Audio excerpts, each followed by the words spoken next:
never affect the relationship you have with your child. Celebrate your children together. They deserve your best. A message brought to you by the Department of Probation and Child Protection Services. Contact us at 467-1311 or 662-6833 for more information.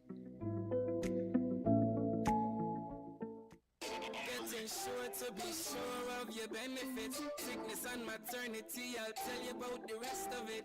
Survivors grant your spouse and kids get the best of it. Let me mention pension when you're 62. Hello listeners, welcome to another edition of Social Security 5, your Social Security information program brought to you by the St. Christopher and Nevis Social Security Board.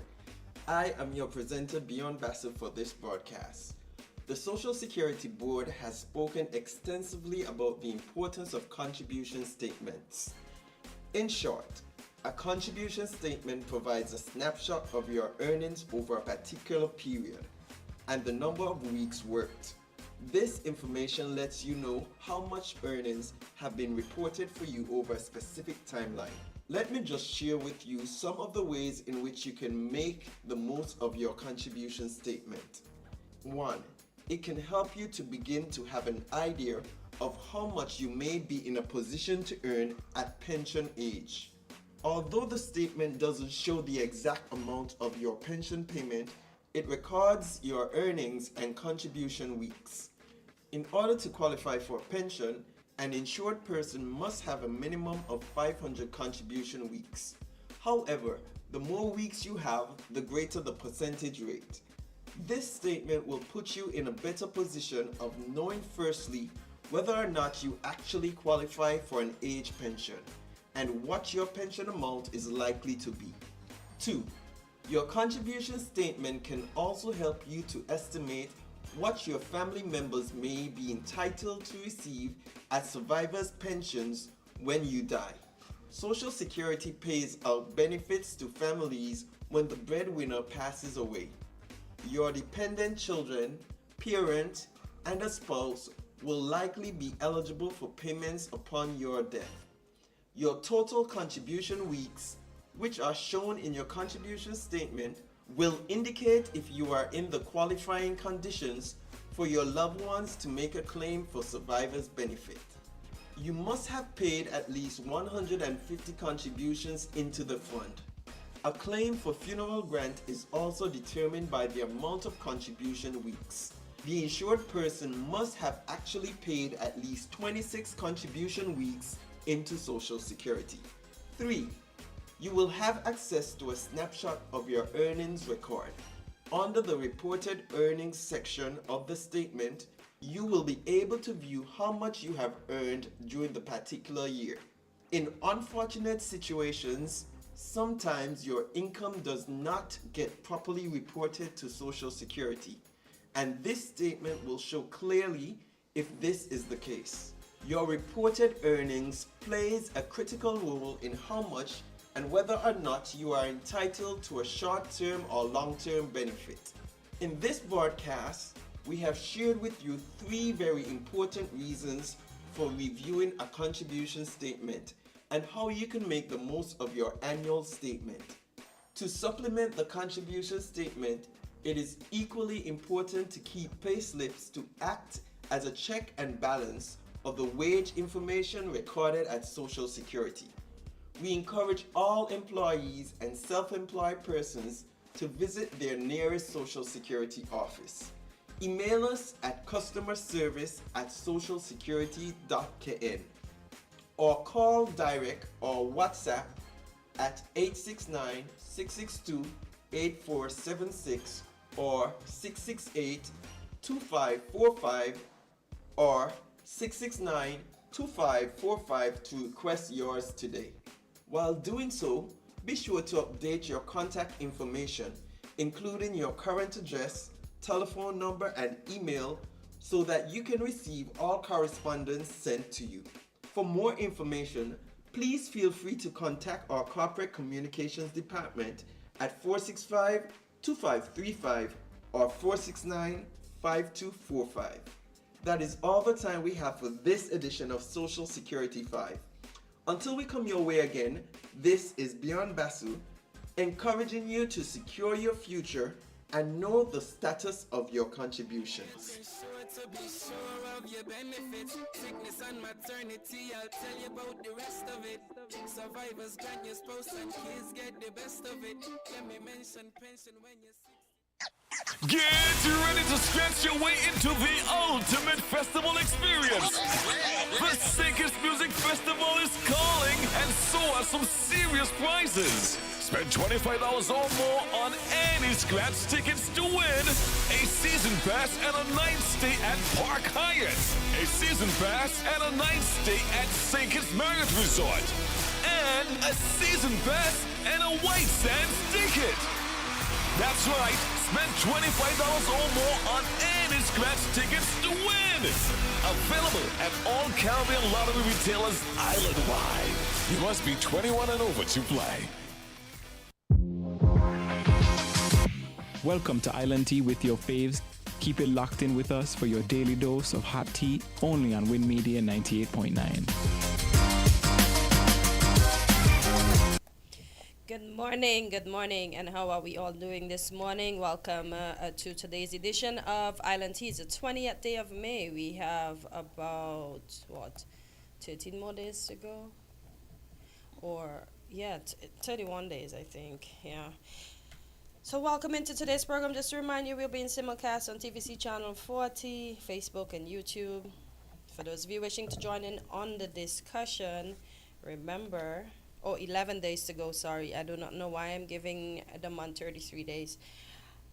0333440065 in the UK, 1718-285-6984. That's our first US number. Our second US number, 1305-921-4619. And our local number, 466-0989. And just to remind you, today at 8:30, we have a weekly dose. To the Federation of St. Kitts and Nevis, good morning. Regional and International Diaspora, good morning, and how are we doing this morning?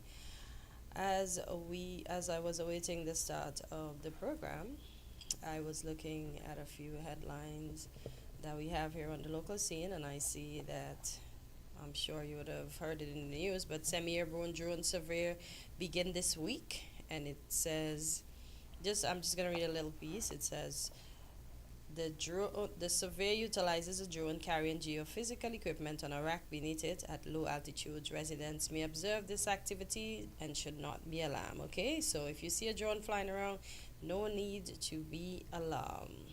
And congratulations to the youth. You know, I like to make mention of the youth. So congratulations to Mary Shelford and Kayla Claxton as they eye the Regional Tourism Youth Congress title after succeeding at the local Congress. Here in St. Kitts, I saw all the schools were heading in buses across to the Royal St. Kitts Hotel, and then I realized they had the sign, so I said, oh, well, that's what's going to be happening in a bit. Quint, how are you holding up this morning? I'm fine. Fine. Sound like your throat wants to give you some trouble? Not really. All right. I see a next headline that says, heavy rains test infrastructure resilience in St. Kitts and Nevis and neighboring islands. I didn't even know. I know Antigua had problems. Dominica had problems. We had problems. I didn't even know St. Vincent had problems too. Well, it's like everybody got a lick. As long as they all experience the level of rain that we did, it's likely they would have some kind of problem. Yeah, like hotels were flooded out, people just sitting there in the lobbies. Some people were just enjoying it, man. I'm like, go back to your room. But they were just sitting down with their feet on the tables, and I guess they were just enjoying what the floodwaters have, or just looking at the floodwaters. Wow. Oh boy. Well, I was continuing to follow the news of the gentleman that was acting as though this is a wrestling ring in Jamaica. And apparently he did it to another young lady, but she managed to get away. So she said she was trying to pass him on the highway, and every time she tries to pass, he swerves out. And then she stops, and then he stops, and then she said when she try a second and a third time, he does the same thing again. And then eventually they get to a stoplight. Quentin, I could imagine a horror. He comes out of the car brandishing a gun. And she said now she's scared. And as soon as he, once she realized what was happening, she called 119. That's the police in Jamaica. So when he comes out with the gun and the hot coffee cup, I guess I don't know what was his intention, because why you come out with a gun and a coffee cup? You're hoping to throw whatever content you have in that on that person that you're trying to attack. And she says he kept hitting her glass with the cup. And good thing she had the officers on the phone, so they're hearing all that's transpiring. That's good. And she said eventually it turned green, so she managed to get away. And then as she continues, he's just tailing her like she's trying. And then she said eventually they got over to some other province, and there was a police. So she just pulled up beside the police, and he moved past. She said while she was on the phone with the police was asking her to make a note of his number. Yeah. So which she did. So she spoke out, and then I see the nurses in Jamaica are supposed to have a march to speak out against the violence that happened to their colleague. But he's a businessman, same ethnicity as the woman he assaulted with some mix in him. He's bigger than the woman. Same ethnicity has nothing to do with it. I mean. But why would you? And this it's is why I think just- people don't respect us. Why would you do that to somebody, and a woman at that, that's smaller than you? Look, I could bet, if I were a betting man, that if he has a woman or a wife, that he abuses them. Every single day, poor her. I hope he doesn't have nobody, but he's still being held. I don't know what's going to become of that. And a businessman at that. You keep saying that, and I keep telling you it's the people in high places who have clout and money who do these things, Yeah, but because they feel they have a right, they feel that they are entitled because of their wealth to beat upon and abuse people who they see as their subordinates. I just cannot believe you would do that to somebody. Oh boy. I just hope that he gets. I hope he gets Ju- time, and I hope he and- doesn't have to pay any compensation and just walk free again, or they take away And his. I hope the woman sues him. This is a perfect case to sue. He's a businessman. He's ready to relinquish some of his wealth. Well, she's willing to take it. Yeah. I mean, this when I heard it and I saw a picture of the nurse on the ground and some men over her, I guess maybe this is after they had got him away or whatever. And I said when you look at the woman on the ground, I said, wow. Wow. Let me tell you. But you know, a lot of those kind of men exist in our societies. A lot of them exist in our societies. We're living in a sick world. I'm looking at the next news article here, and it says, and this is from the Bahamas, the appeal court in Bahamas has adjourned until September. The appeal brought by a father who is serving a 27-year sentence for incest. We gotta hear this one. The man was jailed for molesting his 13-year-old daughter soon after his wife died in 2013. The court was told that he introduced the child to porn and taught her to masturbate before he began sexually abusing her. The daughter told the high court that when she got older, her father would allow her to go on dates if she had sex with him first, and that he would perform intimate searches and bathe her when she returned home. He also introduced her to an escort service where she had sex with older men. Wow. The abuse continued until 2020 when his daughter moved out of the house at age 21 after her younger sister made a complaint to the police. The older daughter said that at the time she did not know what her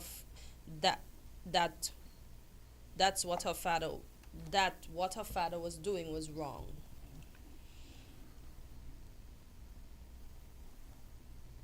That's just, and he's appealing his sentence. Yeah, He should you not know. be let out.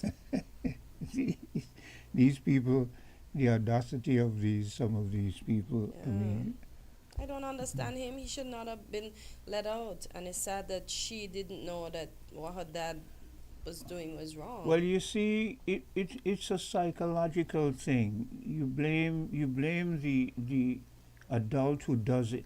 If a child is in a, most likely he sheltered her because he knew what he was up to, and you read the part where he observes her and bathes her when she come home. So he's very strict about who she associates with. He keeps a rein on her. So she's living in this world where since her mom died, it's just him and her. And he begins to do these things. Most likely her mind will question it, but she would not know for sure whether it's right or wrong because there was no one around to say, well, yea or nay, this is right, that is wrong, and so on and so forth. I've heard a lot of cases of this kind of thing happening where the abused child didn't know until perhaps they went to school. There was a case where a child in school one day heard other children, having a conversation about incest and so forth, and then she realized that is what she was going through. You see? So she didn't know, just like this person, Yeah. she didn't know that it's wrong. I don't understand how you could watch. Anyways, let me stop understanding. Trying to Everything I try understand. to understand and make sense. Hello, caller. Good morning. Good morning. Good day. Yes, evil does exist in this world. Plenty of it. You'll go crazy trying to understand what some people do. Yeah. But I called to talk about that deluge that we had on Saturday. Oh, the rain. Yeah. Yes, it wasn't normal. To be quite honest, I've never seen rain like that for a long time. No, Okay? And in such a concentrated place, it wasn't island-wide. It seems, at least, not that intensity. And apparently the same thing happened in other places. Yeah.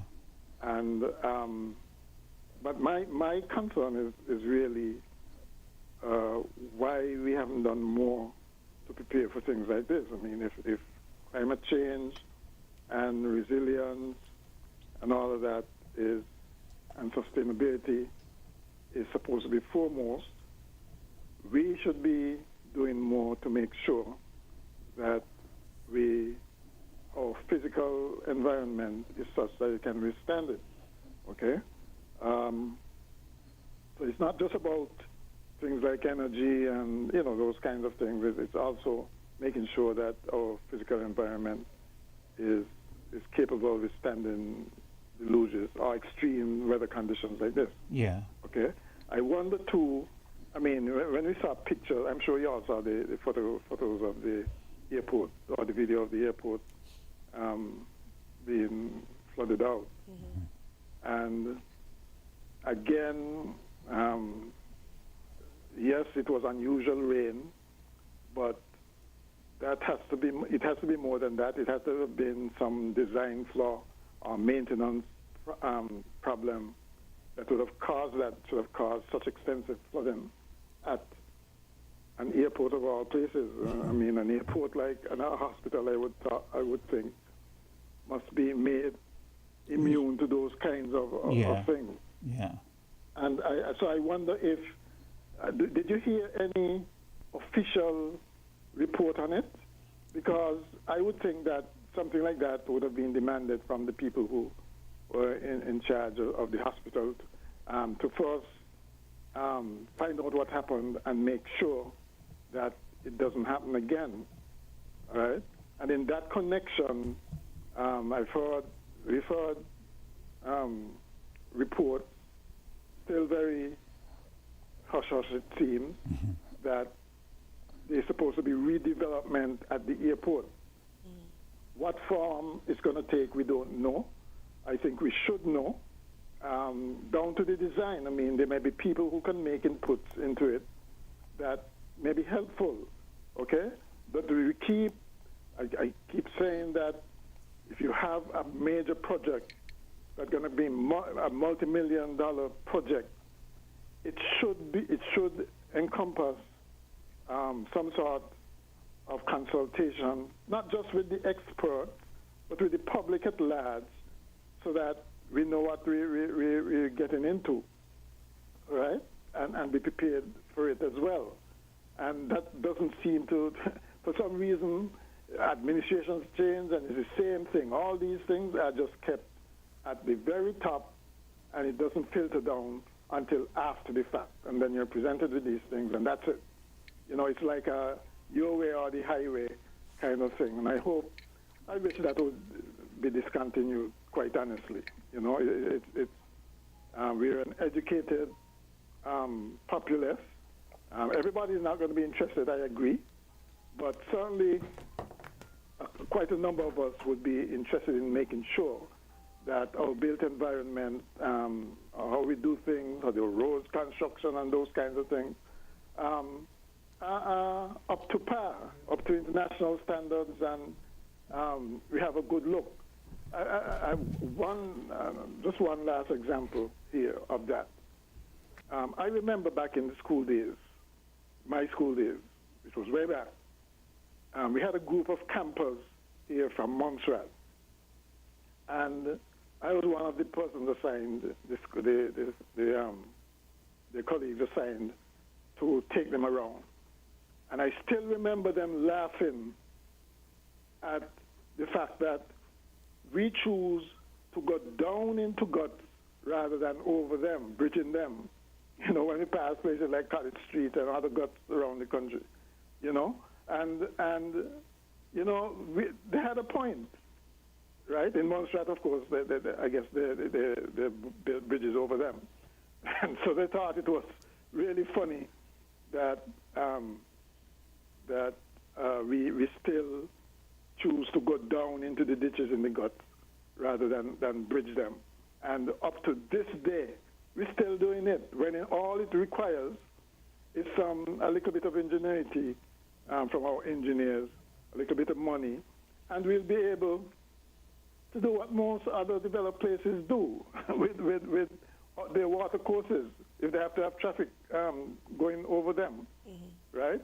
And so I guess it just shows how we tolerate. I mean, we get so accustomed to doing things a particular way, and we don't seem to want to improve on it. You know, we say, well, that's the way it always has been.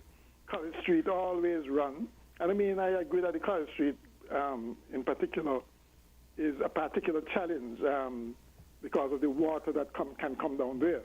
It would have to involve diverting some of that water much further up the water course, okay? But what I'm saying is it's doable, and we should not just settle for something because it's always been done that way, right? I mean, this tradition and you know, a cake way of doing things. I mean, we should get over it, I think, by now. But what do you say about the places? Because everybody's going to want to blame the current administration. But who's responsible for ensuring that these places are up to par over the time that they're all in power? Because these problems don't just start with... Whichever administration is in power are charged, is charged with fixing these things, coming up. We elect people to solve problems, you know. That's essentially what we elect people to do. Problems in whatever area, right? And to just ignore, yes, they have to prioritize, okay? But at some point, you know, we have to fix these things. Right? I tend to agree with you because let's say the present government just recently got in, they've been in for maybe a duration of maybe just 6 months or so. We could excuse them, but when you've been in for a period of over 2 years, that's a whole, you know, different scenario. Well, it's not just that. It's not just that. Of course, sure, they can't do everything in 3 years, but do we see any evidence of really planning that would take care of these things? If, for instance, the relevant department says, yes, we're going to fix this, and put out a plan to fix it, and even if it's a phased plan, start fixing these things, you know, but you're not getting, you know, what I'm saying is, because I guess there's not much pressure from the public to do things different. All of us grew up with College Street Gut and Westbourne Gut and all those gut being pretty much as they are from since childhood, right? Yeah, and we caller, just get caller, accustomed to it and don't caller, even try to improve. Yeah. caller, we're going to have to segue. Yes, of course. Yeah, because we have All right, another then. program upcoming. Yeah. Yes, we're going to take a bit of a commercial break, and when we get back, it will be Weekly Dose. Found the sound 98.9. Maybe it's the way the brilliant gold liquid reflects our sunshine, or how the bright blue of its label mirrors the clear Caribbean skies overhead. Maybe it's the fresh, crisp taste of this beastly cold beer on a scorching hot day. Maybe it's even the way it brings us all together. But one thing is for sure, Carib is very much a part of who we are wherever we're from in the Caribbean. Carib, it's the way we play. Drink responsibly. Tune in to Creative Voices, the ultimate radio call-in program where innovation meets inspiration.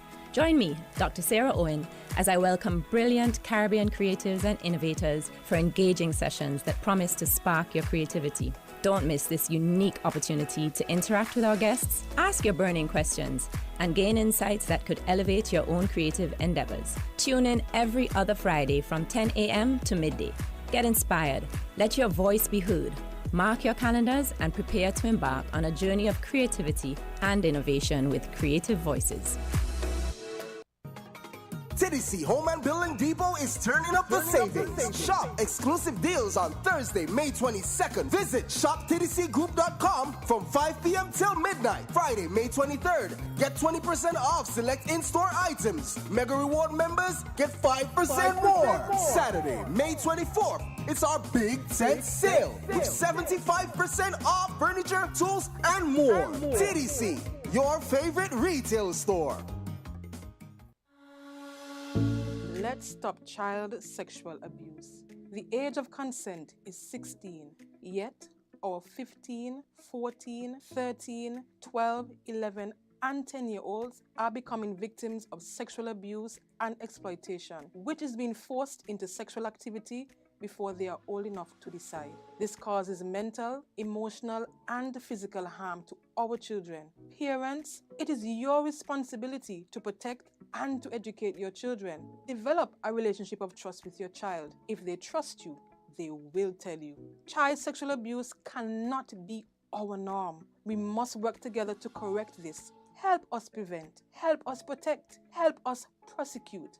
A message by the Department of Probation and Child Protection Services. Contact us at 467-1311 or 662-6833 for more information.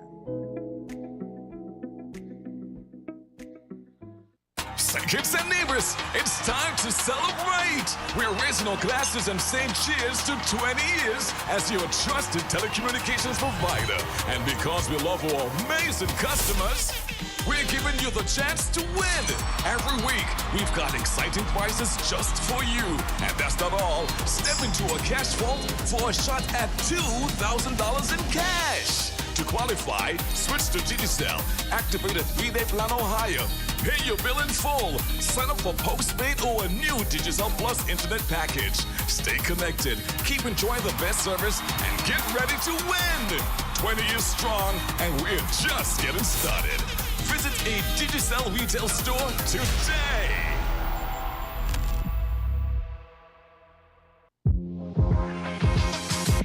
Welcome to Island Tea with your faves. Keep it locked in with us for your daily dose of hot tea, only on Win Media 98.9.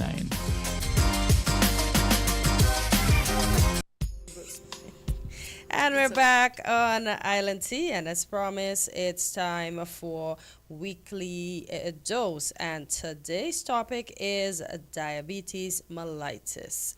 And we have the lovely doc in studio with us. Good morning, Dr. Osborne. Welcome back. How are you doing today?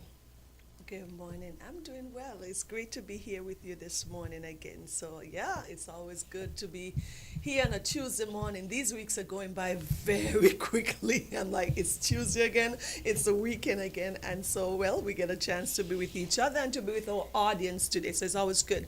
So, we're going to touch on some of the complications of diabetes. And some persons may ask, why am I talking about diabetes? It is a part of health care in every aspect. And even as a surgeon, when you're caring for patients, you have to deal with their complications directly or indirectly, and some of the complications or the end results of diabetes can affect your work even as a surgeon doing any surgical intervention.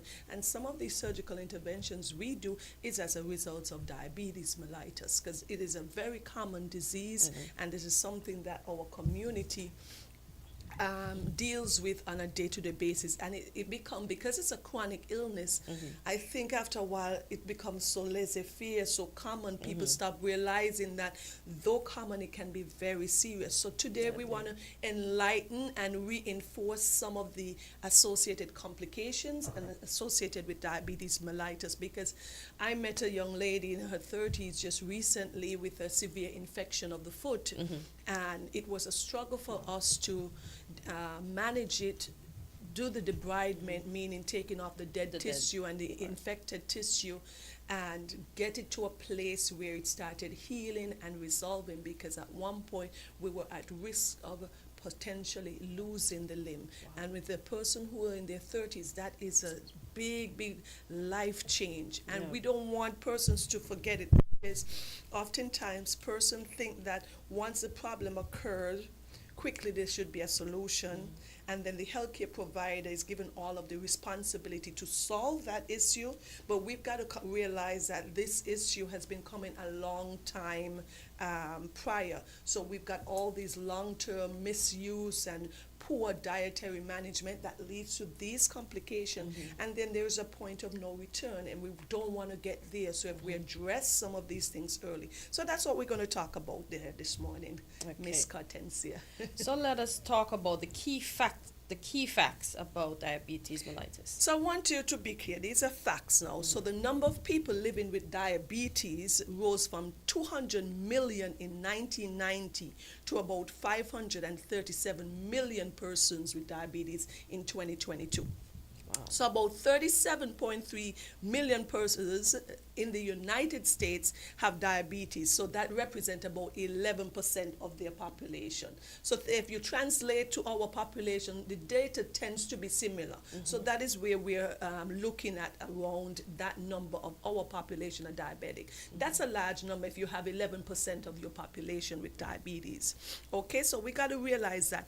And there's an increase in diabetes in the low and middle income countries where we fall apart. So there is an increase in diabetes, and we know some of the complications or the end results of diabetes is blindness, kidney failure, heart failure and heart attacks, stroke, and limb loss with limb complications. We know that.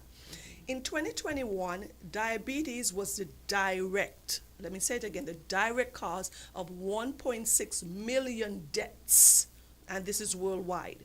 And 47% of all these deaths due to diabetes occurred in persons before the age of 70. Okay, so it's a large percentage of persons, 47%, almost 50, have these complications before the age of 70.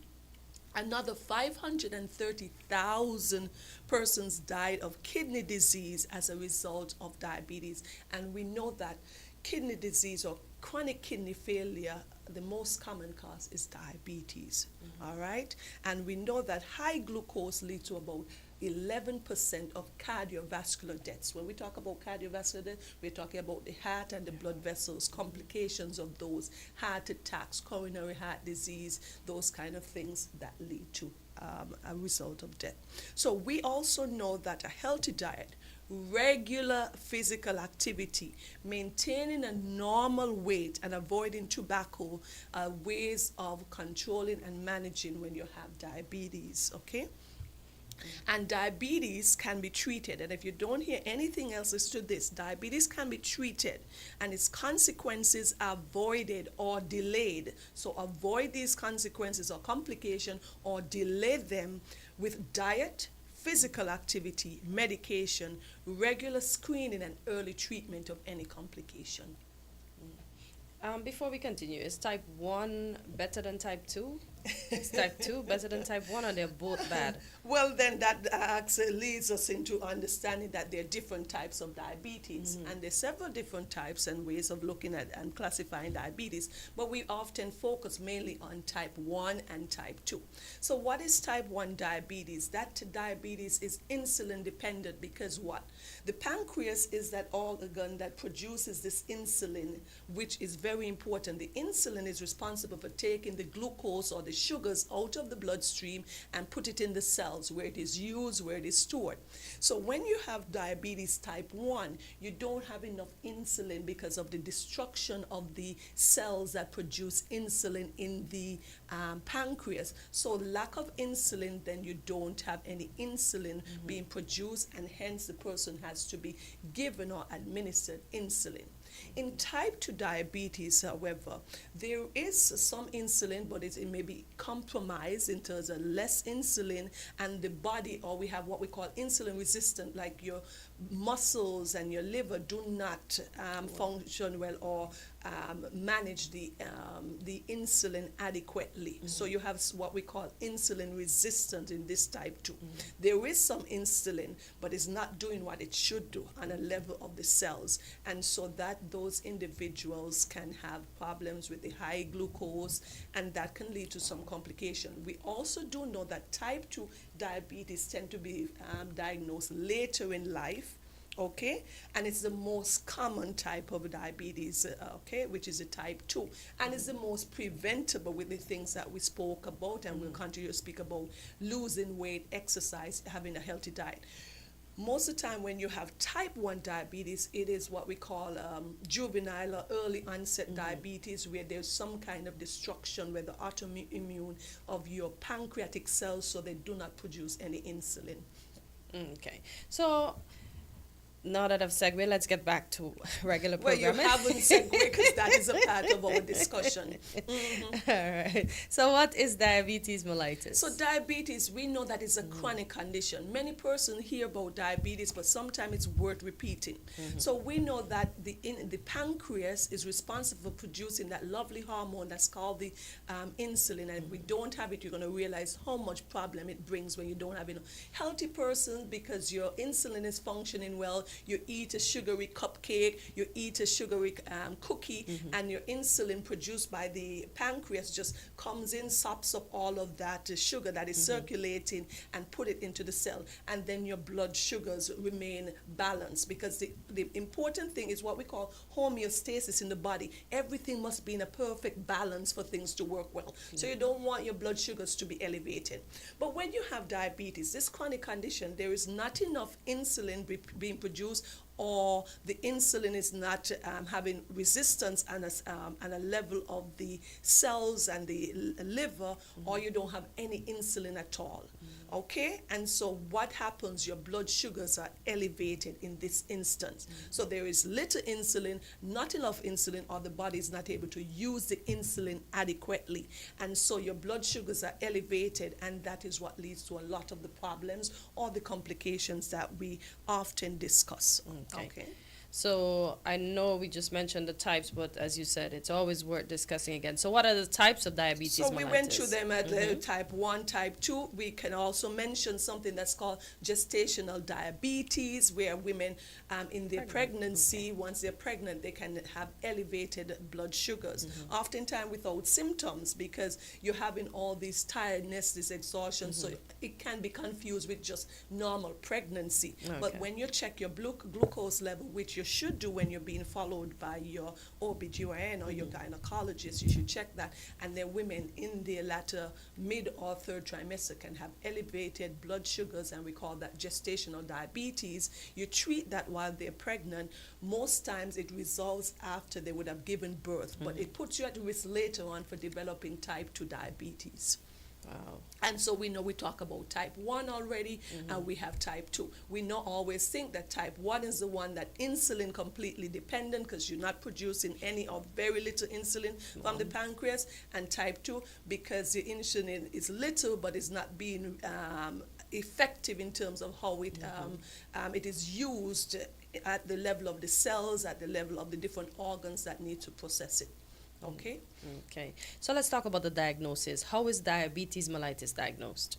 So you want to think about diabetes diagnosis. How we're going to diagnose this? We always talk about diagnosis. We're talking about things like your symptoms. You often hear persons would say that they start losing weight, unintentional weight loss, although they're eating more. So they have a desire to eat more. We call that polyphagia. But you're losing weight, significant amount of weight. You're urinating a lot as well too. Okay, and then you're thirsty often. These persons, and if not checked, these persons can have severe complication and end up in the hospital. So you want to think of the symptoms, and of course there are other ways. You do your investigation. So we're looking at things like blood tests. Persons hear often about the hemoglobin A1C. That's a test where it checks the blood sugars attached to the red blood cells. Okay? So it is called a hemoglobin A1C, a glycolated hemoglobin. And that checks over a 3-month period, because that's the lifespan of the red blood cells. The red blood cells, yes, they live about 3 months. And you can, for example, how this test works, because your blood sugars can be elevated all throughout for weeks. But when you're going to see your doctor for your checkup, you take your medication. And when you go and check, and they do the finger prick, and you said, oh, it is normal. But you can trick the hemoglobin A1C, because it's over a longer period of time. It's evaluating how your blood sugars have been maintained. So what happens when you check that, if it is elevated, because you have your normal values below 5.7% in normal persons, once you get above, I think, 6.5%, it is elevated. So you'll get that result, and you'll know that the person is not being controlled. Okay? And so then the physician at that point can know, what is the reason you're not being controlled? Are you not being compliant with your diet? Are you not being compliant with your medication? Do we need to increase your medication, add secondary medication, or change your medication altogether? So this is very important, because we need to have better blood control, blood sugar control. Oftentimes, most people who are diabetic do not have adequate blood sugar control, and that is what leads to the complication. You've got other tests. You want to do fasting blood sugar. Your doctor will say, I'm going to send you for some blood tests. Do not have any breakfast. And you have those values coming in. And once you're above the normal, the doctor can say, you were fasting for more than 10, 12 hours and your blood sugars are high. That is indicative that you are diabetic, okay?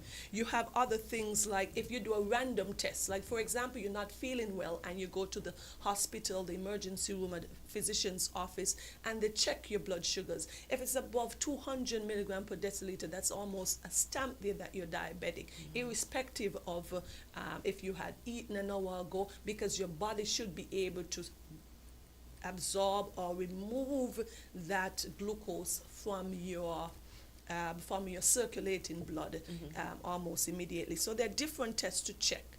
And so you're typically going to need to check your blood sugars to see the values using these various methods of testing it. And that's going to help you make that diagnosis of having it, along with the symptoms that the person can have. And you want to do that early so you do not lead to what we call end organ damage, because persons can present with the symptoms of diabetes, as we talk about. You're losing the weight, you're feeling thirsty, you're urinating a lot, you're feeling weak and tired excessively. Some persons can present with blurred vision as well too, because we know that diabetes affects the vision. Let's talk about the acute or short-term complications of diabetes. Yes, so that gets us to our complication of diabetes, and we can break them down into complications that are short-term or acute or long-term complication. And two of the most important ones that as diabetics we've got to be very careful. We want our diabetic community to ensure that their blood sugars do not go too low. We're talking about anything below 70 milligrams per deciliter, so that can put persons into what we call a diabetic coma. We don't want that either. So you want to make sure that you're eating your meals regularly and you don't have too long periods of fasting so that you do not, your blood sugars can go down. We don't want that. And it can cause dizziness. A person can become confused, can have the shakes, can start to sweat. Yep. All right. Another common one that we see, and this one can be very, very harmful and lead to the loss of life, especially in persons who have type 1 diabetes. We call this big word diabetic ketoacidosis. That's essentially what happens because remember, we need glucose or sugars from the starch and the carbohydrates for energy. And when you are eating those foods and the blood sugar goes up, the insulin naturally should come, take up the sugars and put it into the cell where they can use it, give you that energy and store it in excess, and you can have fat. But when a person has diabetes type 1, there is no insulin at all. That blood sugar is circulating. The body doesn't have the energy that it needs. So what it does is start breaking down fats. And fats can be broken down from your stored fat, from fats in the liver to give you that energy because our body needs that energy, our brain needs the energy to survive, our important organs. And so what happens, you have all these blood sugars, your blood sugar is going up sky high, you start to produce something that we call ketones. Some persons would have heard about this word, but it's like the breakdown end products of fat that gives you that ketone that comes out in the urine. That person can become really ill, really weak. Okay, they can lose consciousness, has abnormal respiratory breathing, and these persons need to be seen and addressed immediately. So these are the two main acute complications. Oftentimes a person can come in with diabetic ketoacidosis when they're newly diagnosed and they've never, a young child with a type 1 diabetes and they've never been diagnosed prior, and they can present in a late stage because they would have had all of these symptoms maybe early but kept pushing through them, because oftentimes we champion persons who are strong, who are tough, but if you're not feeling well, you need to always have it checked out. Okay. Let's talk about the long-term complications now, because those were the short-term ones. The long-term complications are what keeps destroying our community. And these are the complications that we know that leads to long-term care, persons who end up on needing dialysis, because diabetes is the #1 cause of kidney failure, chronic kidney disease.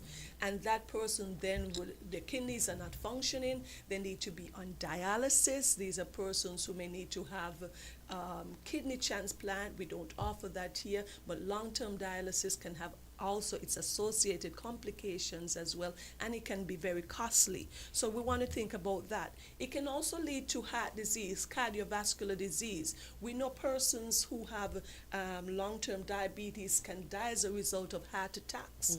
Okay, you can die as a result of, you can have damage to your blood vessels, all right, and that buildup of plaque that you often hear us do.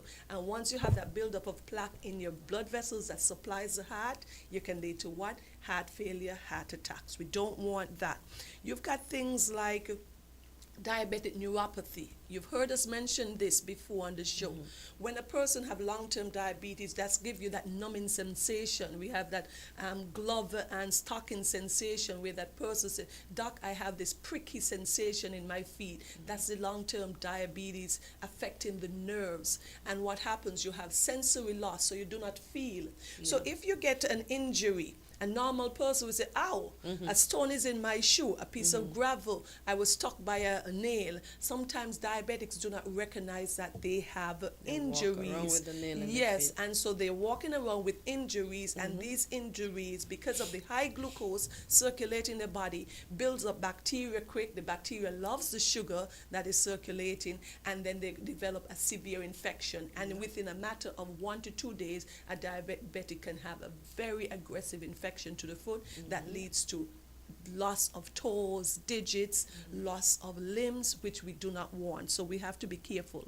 We talk about the deadly diabetic neuropathy. Simply means damage to the kidneys because of the long-term diabetes. Because what happens, the diabetes is going to cause chronic inflammation, atherosclerosis, nothing more than buildup of plaque and damage. So you damage the blood vessels in the kidneys and those little things that call the nephrons and the glomerulus at the cellular level. And what happened, the kidney cannot filter the blood as it should. Remember, the kidney's function is to get rid of the waste and the toxins. So if the kidney is not able to filter out those toxins, we start having all these problems. And we don't want that. We can have damage to the eyes. We call it diabetic retinopathy. So the small blood vessels in the eye that supplies that very nice structure that's called the retina, they become damaged, you lose your vision, and we lead to blindness. We spoke about the foot injury, very common. Apart from traumatic injuries, loss of a limb is the most common cause is diabetes mellitus. Why? Because you don't feel. You damage your, injure your foot. The wound doesn't heal adequately because your blood sugars aren't controlled. Blood supply is damaged because your blood vessels are damaged. So it's a whole sequence of problems that are happening there. And because of the high glucose, you have your wound don't heal well. Damage to the blood vessels. Even if you pour in the best antibiotics, if the antibiotics cannot get to the site where it is needed because of the damage to the blood vessels, it's not going to heal. And so you have these diabetics with these chronic ulcers that prolong for years and years. And then you have deformity of the foot because of the loss of sensation. And so we end up having persons having limb loss, loss of toes, or what we call digits, and these persons' life are changed forever. You have gum diseases. We talk about periodontal diseases before because of the diabetes. You have these persons having a lot of tooth decay.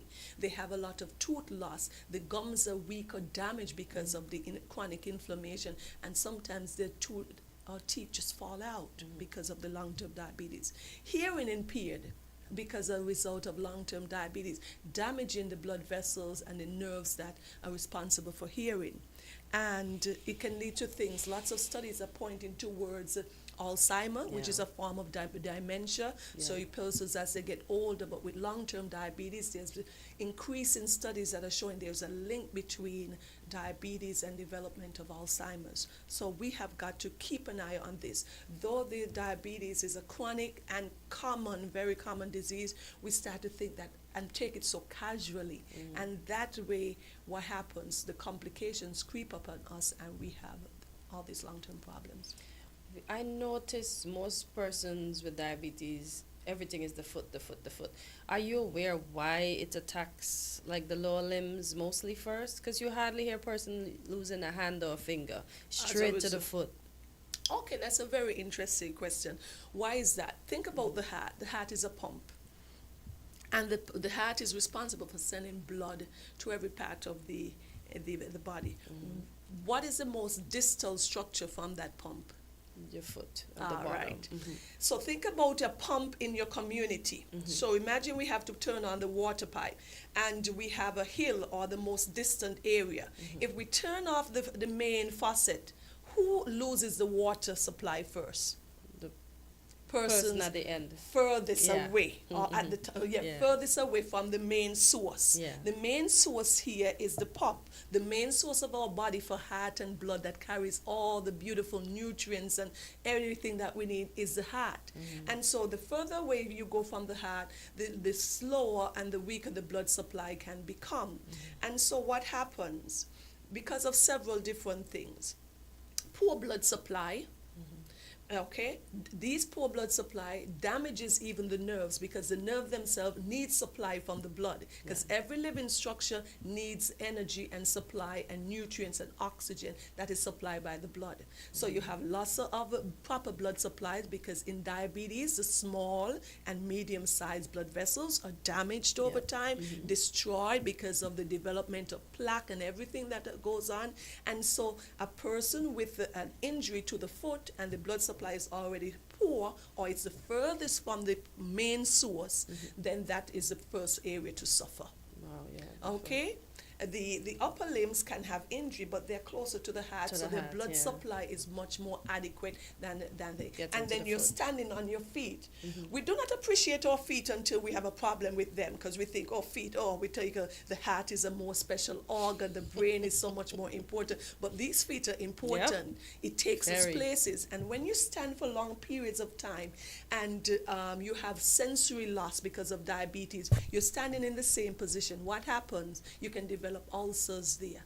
Because naturally, if you do not have diabetes, you tend to move and switch accordingly. But if you're not feeling, you could stay in the same position for hours. Yeah. And those pressure points in our feet can develop these ulcers. Okay? And once we start having these diabetic ulcers or neuropathic ulcers, you then have a lot of problems. And these ulcers are hard to heal. Okay, caller, go ahead. You're live on Weekly Dose. Good morning and greetings in Jesus' name to everybody. Now, I have a question to ask. One of the things that are recommended to treat a lot of diseases, illnesses, and so on, including diabetes, is those ear chamber compression thing. They say it's very good in treating a lot of diseases, including diabetes, and in helping to ward it off and in the first place and that sort of stuff. So I'm calling to ask the doctor if she know about that. Thank you. Thank you for your call. Okay, so he's talking about the hyperbaric chamber, all right, and what that does. It increases the oxygen that can go down to a limb. So sometimes this is something that we can use. So it delivers much more higher concentration of oxygen. So persons who have diabetic injuries or injuries, you can what? You need oxygen to go there, okay, to help in the healing, and that can be of some benefit.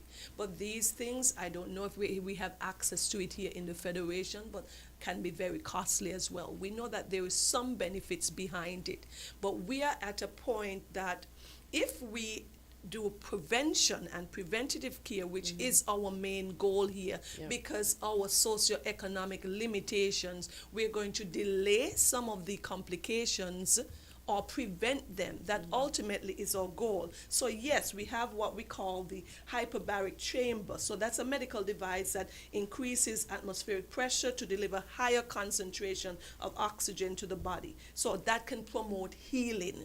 So that does exist.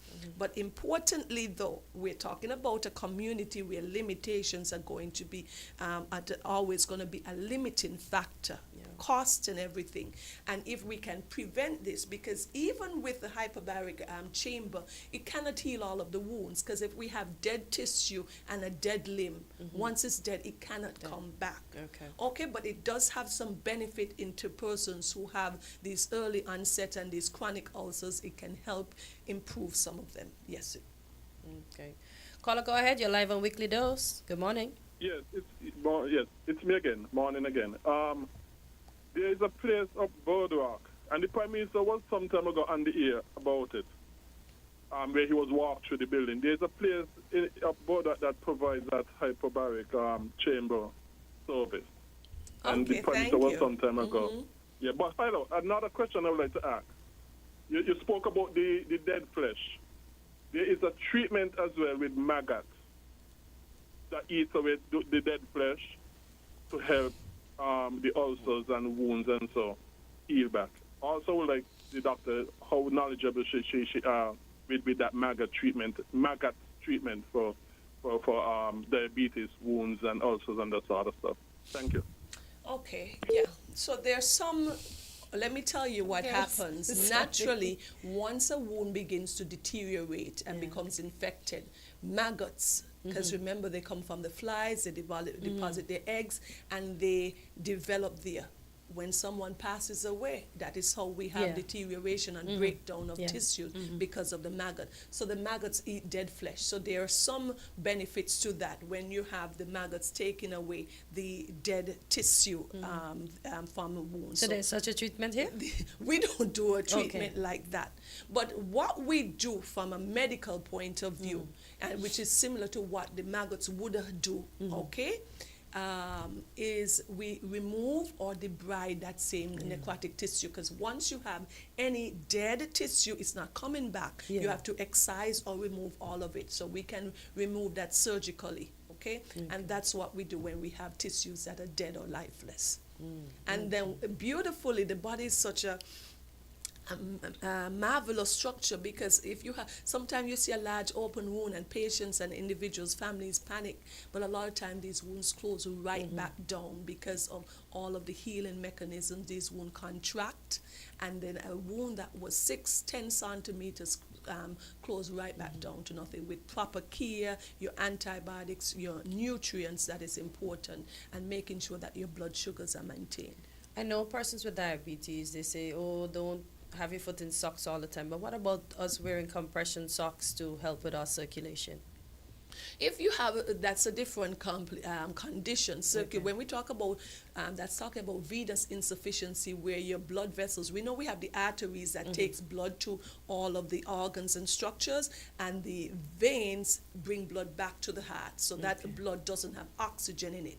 So when persons have insufficiency or incompetency in these blood vessels, because the valves are destroyed, the blood doesn't return correctly to the heart and properly. So sometimes persons put on their compression stockings to get that additional support. But if you have venous insufficiency and you have diabetes as well, you still have to inspect your feet, look at them. Anytime you have any injuries, seek medical attention early and often, because you have every which way you can go, the health centers, the clinics, the hospital, the doctor's office. So we need to do that. So if you have, which is a separate condition, which is venous insufficiency or poor circulation, that's different from diabetes. But if you have both, you still would have to check your limbs and get the necessary attention, medical attention.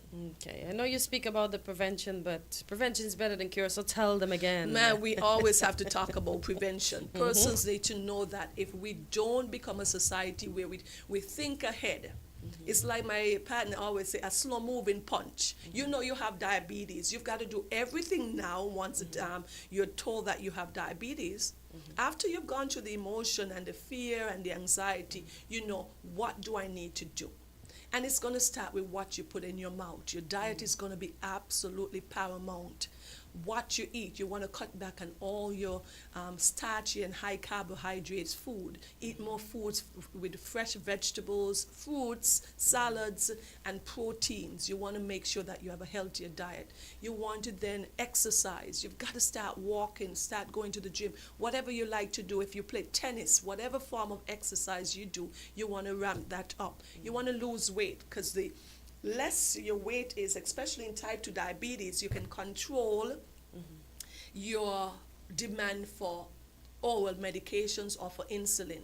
If you lose weight, most persons, then you can decrease the amount of insulin or diabetic medication that is required just by keeping your weight under control, all right? So some persons have been able to do that with a very diligent diet and exercise plan.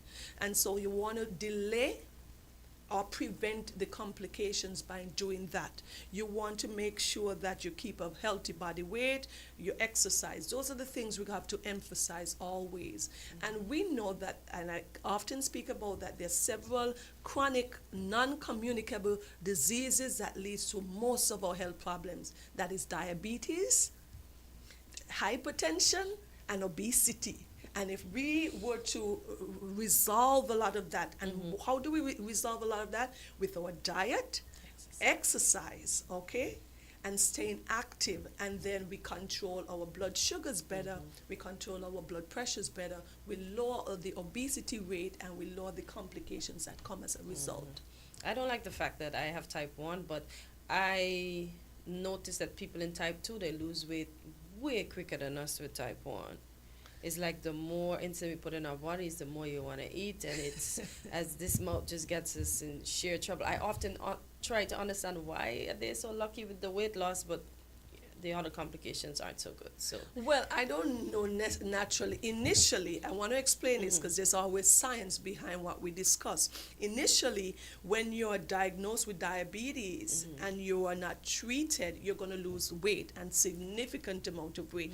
I had a patient a couple months ago lost a lot of weight. We started wondering if he had some other underlying malignancy or cancer, and it turned out it was just the diabetes. And once you're diagnosed with that, there is your body is not getting enough energy, your cells are not getting the nutrients and the energy that it needs, because that blood sugar is not going into the cells where it needs to be used for metabolism and all the energy that we need to burn. It's just circulating. And so initially these persons lose weight.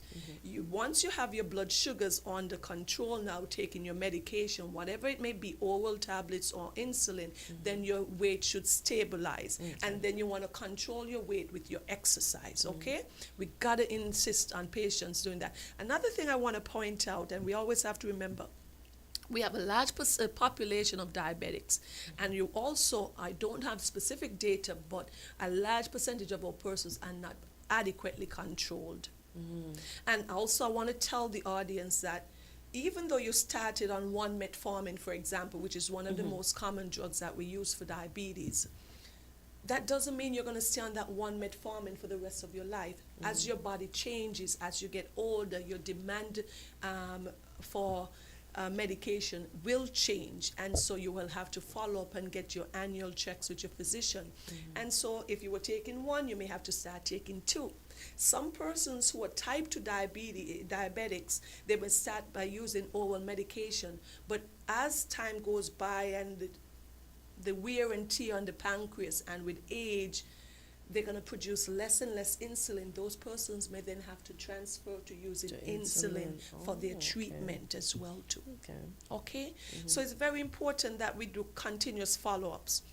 So my takeaway to the audience is that if you're diagnosed with diabetes, it's not a death sentence. We've got all the necessary tools at hand that we can use to have a prevention of these long-term complications or delaying them as much as possible. Persons go on to live a healthy life, but they have to be much more disciplined with what they eat, their exercise. Even if you don't feel like it, you don't want to, you have to get up and go. If you feel the urge to have a snack that you know you shouldn't have, you have to be more considerate and thoughtful of that. And you've got to exercise, and you've got to do your annual regular checks. I'll tell people this because persons are always thinking, I've got to save $1 here. If you don't go to the physician now, you're going to lose at the end with the long-term complications, which is kidney disease, heart disease, loss of limbs. That's going to change your whole ability to work and provide for your family. So I would recommend that as a diabetic, once you've been established as a diabetic, you need to see your physician at least once a year or every 6 months to get your checkup until you have your blood sugars stabilized and you're comfortable and confident in the way that you're eating and your exercise plan. Well, one last question before we wrap up the program. What about the medication? For insulin, there's supposed to be a good few hours in between. What if you take your insulin, let's say with 4 hours in between? Should you take your second dose? Because they oftentimes want diabetics not to miss a dose. Well, then you're asking things that what we need to do, which we do not have, and we need to have better checks of our glucose. That would have to be one of your first things before you go and take another dose so closely to each other. Have your blood sugars test. You see all those monitors where persons have it inserted under their skin, and you could just check your blood sugars so you don't have to constantly prick yourself. That is not very common in our community. At some point it will become, but always you'll have to check your blood sugars before you administer certain doses, because what we don't want is to convert high blood sugars into low blood sugar. We also said that's a complication. So before you do that, it's best to have your blood sugars checked, see where they are if you're going to administer another dose. All right? Because a low glucose can be very, very detrimental. I know. One time I had a 60. Let me tell you, I had a shake and I had the sweats. So I we had don't to want that. drink a lot of orange juice quick, because I'm like, oh my gosh, I'm putting myself almost in a coma. Well, Doc, it's always, I must say, always a pleasure, and I hope we would have answered the question of most individuals that are listening to the program. We are grateful. Listen, you need to message sometime and let the doc know she's doing an excellent job. She's taking care of us for free. So take the opportunity to listen to her and do what you have to do. So when you do go to her, it's just a general checkup and it's not too much work for her or other physicians around the island. So thank you, Doc. Have a great week, okay? Okay, have a great week, everybody. Enjoy your day. Bye-bye.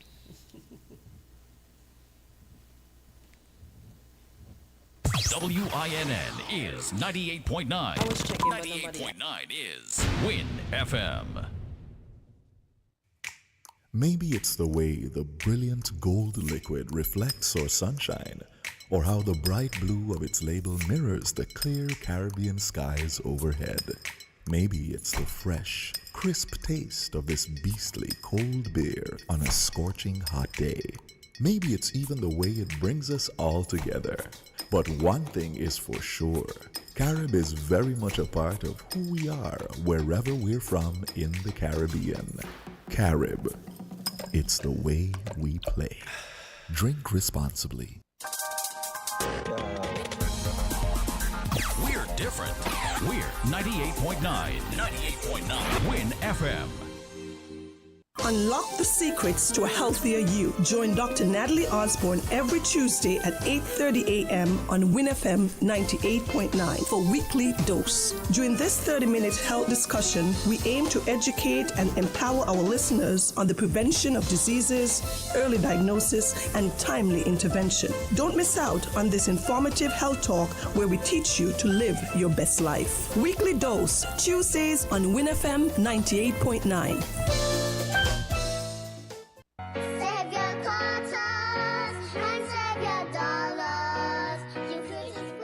Parents and guardians, it's time to secure your child's success.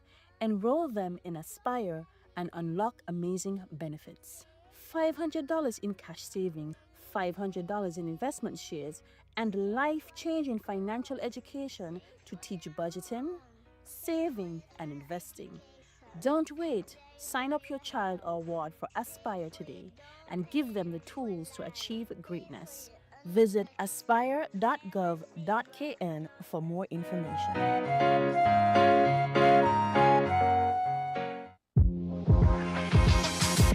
Welcome to Island Tea with your faves.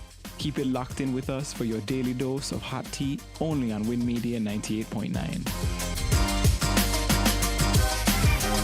Voices has a new time. Starting Friday, January 24, tune in from 10 to 12 on Mondays, Wednesdays, and Fridays for Voices right after Island Tea on Win FM. Money Matters with Dr. Terrence Martin moves to Monday afternoons from 1 to 2 p.m. Inside the News on Saturday mornings, now 10 to 12 noon. Tune in to Win FM 98.9. Log on to winmediaskn.com and our YouTube, Facebook, and Twitch pages. And let's go. Keep up with the news on our website and by following our Win Media SKN channel on WhatsApp.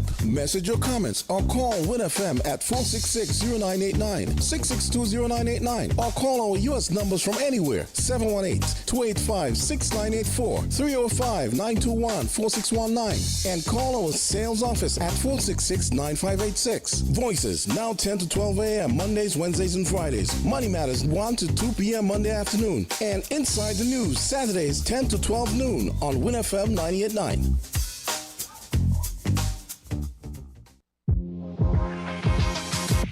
Welcome to Island Tea with your faves. Keep it locked in with us for your daily dose of hot tea only on Win Media 98.9.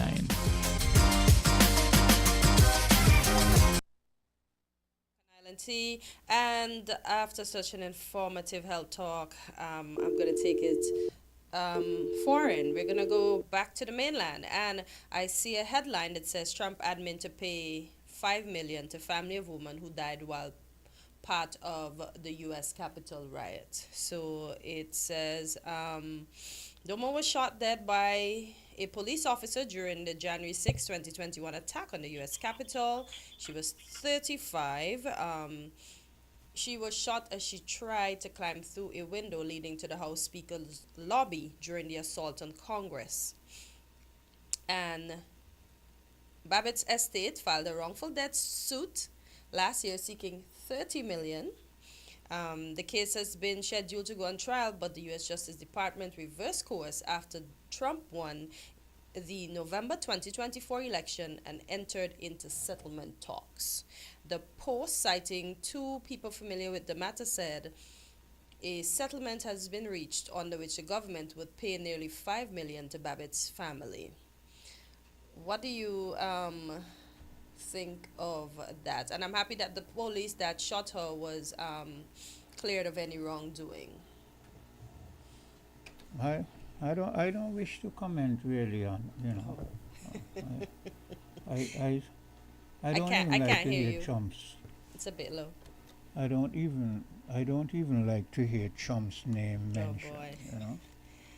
Oh So boy. I'm not going to comment on. Imagine Trump call her a martyr.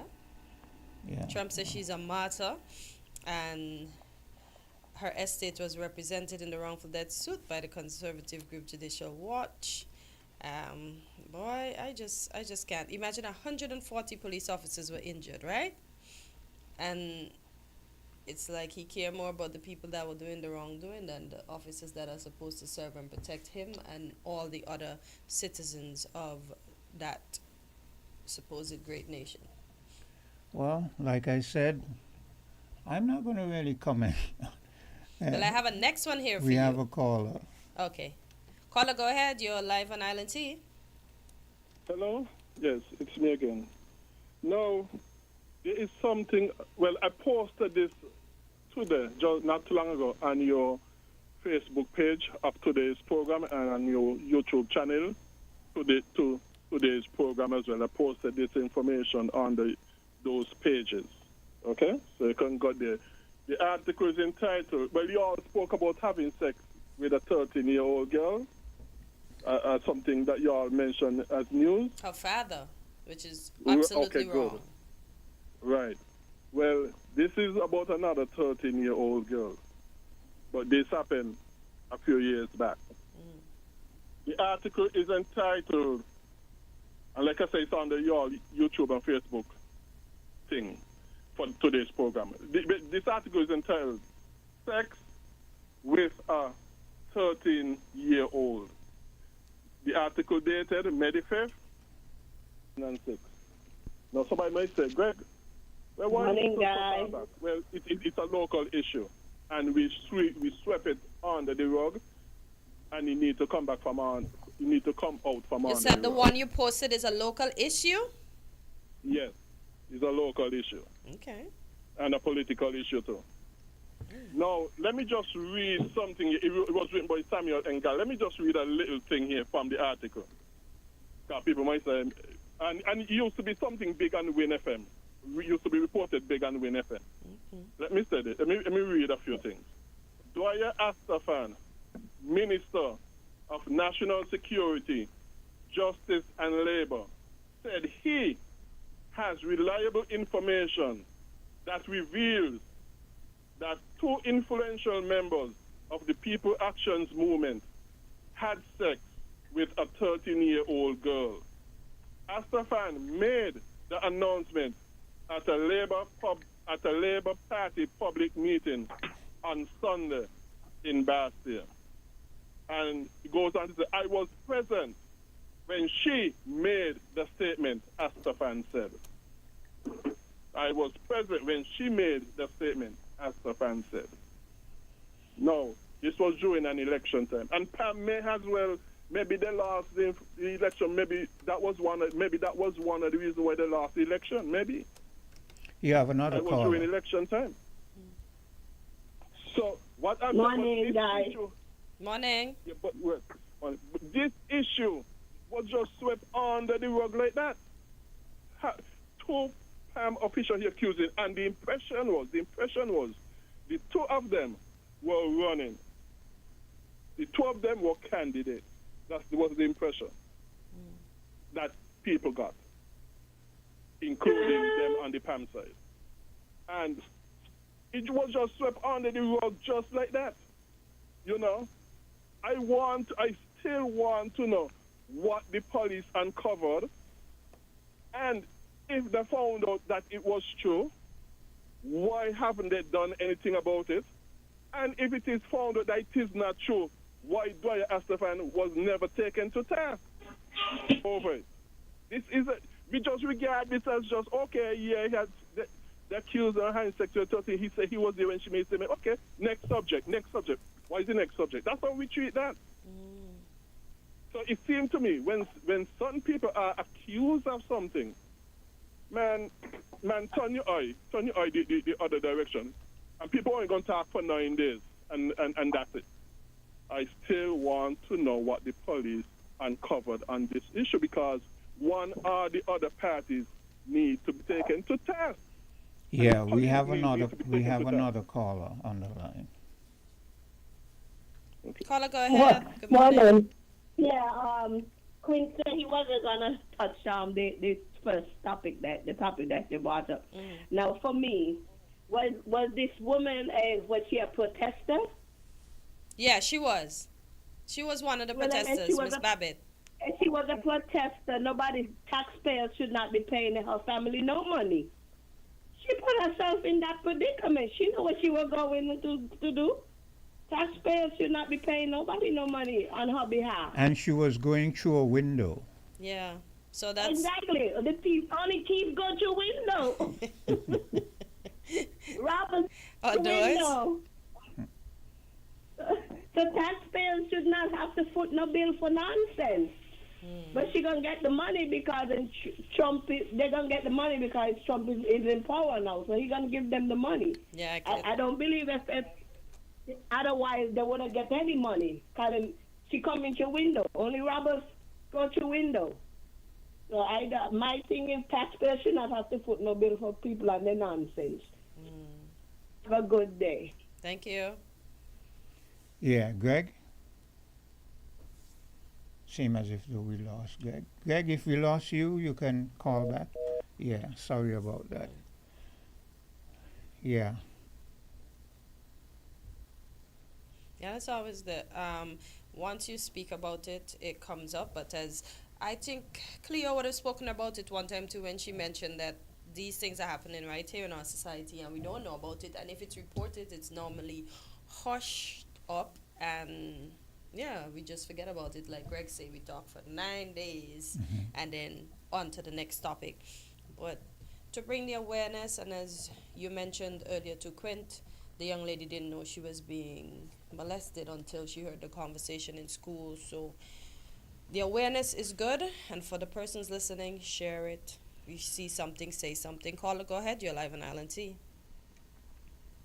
Hi, good morning, Constantia. Good morning, Quint. Yeah, good day. And good morning to all the listeners. Good morning. We have been having a lot of showers. And with the rain, there's a constant reminder for us to conserve on water. That discussion always comes when the rainy season starts. And for the likes of me, and for the planners of our futuristic development, as we know, water is energy, and it is one of the infrastructure energy that we so rely on. And electricity is another one, but water. There used to be a time when we did not really see the need for any conservation because to us, growing up, we probably have the same generation. Growing up, we think we had a lot of water on St. Yeah. And then the industry was so prevalent, and then the runoff. And the guts, the verges, the guts, especially College Street and Westbourne guts, they will run. And the other guts I saw, the one down at Lottie Point, that one was running. Both of them in Old Road, they was running when I was down there on Saturday on my tour. But more so now we need water. And how do we come up with amicable plans to conserve? You know? And the challenges, because sometimes you feel there's not a leak in your house. Wait until it pours, and when it pours consistently, similar to how it rains over the past couple of days. Yep. That little leak, you will find out that there are a few drops Sometimes it drives right above your bed, you know, and other areas in the house. And this brings me to what I want to say because I was not present at the airport on Saturday. Normally I would have, because Saturday is our busiest day at the airport when we expect 6, 7 international flights. So most of us will make preparations to go. I went to the airport though on Sunday, and someone asked me if I was at the airport yesterday. I said no. And there are some videos, or at least a video that is circulating with what water will do when it's sunny. We would not realize, but when it rains like that, and the vulnerability of our airport, and some remedial work that needs to be done. I had a discussion about 3 months ago,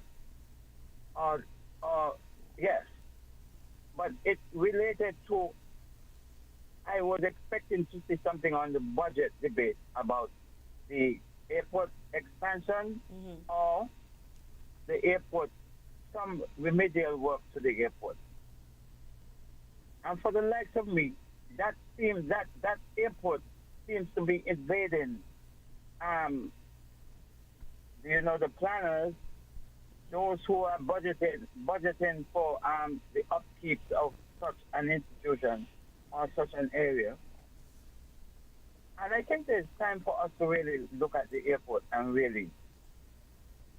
We saw the last one, I think, was the one in St. Martin has been upgraded, has been refurbished. Call it as you want. We know Antigua did some work on theirs. Barbados did their work on theirs. And Vincent and the Grenadines had a brand new airport down in Argyle. And it's about time. I think it was 97 when we did some work to our airport. There's some patchwork, some touches here and there and there. But we really need to take a look at it because, it's not only our nationals was embarrassed. I was told visitors got wet. But the witch hunt is that who staff member videotaped this thing? It may not have even been a staff member. Because people are inquisitive and you see something of that nature, even visitors will take a photo or a video. But that is the witch hunt. Who staff member took a video and wants to expose the government like that? And that necessarily may not have been the case. But we cannot keep these things on the wrap, so to speak. We have to expose these things and let the relevant authorities know that our airport needs fixing. Africa, was that a question you were asking as to who's staff member, or is that a question that the society, the public is asking? I was told that some authority at the airport was inquiring as to how this thing got leaked to the public in a video. Okay, and that is what I wanted to be sure So of. he's basically saying they're trying to identify the staff member. Yeah, rather than fixing the problem. You see why we don't get anywhere? Standard. And this is why, again, you need what we hear talk about, whistleblower protection and that kind of stuff. But this is a basic thing. This is, you had a X amount of rain. Anyone could have taken a picture and, so if I were in authority, the first thing I would be thinking about is getting people to remedy the problem. The last thing I would be thinking about is who is trying to make me look bad. I would be trying to make sure that if the rain commences again, if it starts again at some point, then you can deal with it. You know what I'm saying? But this is the problem we face over and over. People are more concerned with pressuring people and victimizing people and punishing people when they show up that you have not been doing what you should have been doing. Yeah, guys. Yeah. Quint, you said it correctly. Because when I saw the video, right, that was my comment on the video. Whoever put the video out, they have to look out because then their job gonna be in jeopardy. Cause we know how thin-skinned our government is. That was my comment. That if they ever find out who put that video out, most likely that person will be out of a job. Cause we know how they like to victimize people. Like, do your work, and if you maintain, and we know the history of maintenance in our country when it comes to government. Anything government put their hand on, they don't maintain nothing. Maintenance is horrible. So now that it's exposed, go fix it. Stop worrying about who set out the video. Go fix the problem. Have a good day, guys. Thank you. Yeah, I agree with that. Just fix it. Africa, you're still there? Yeah.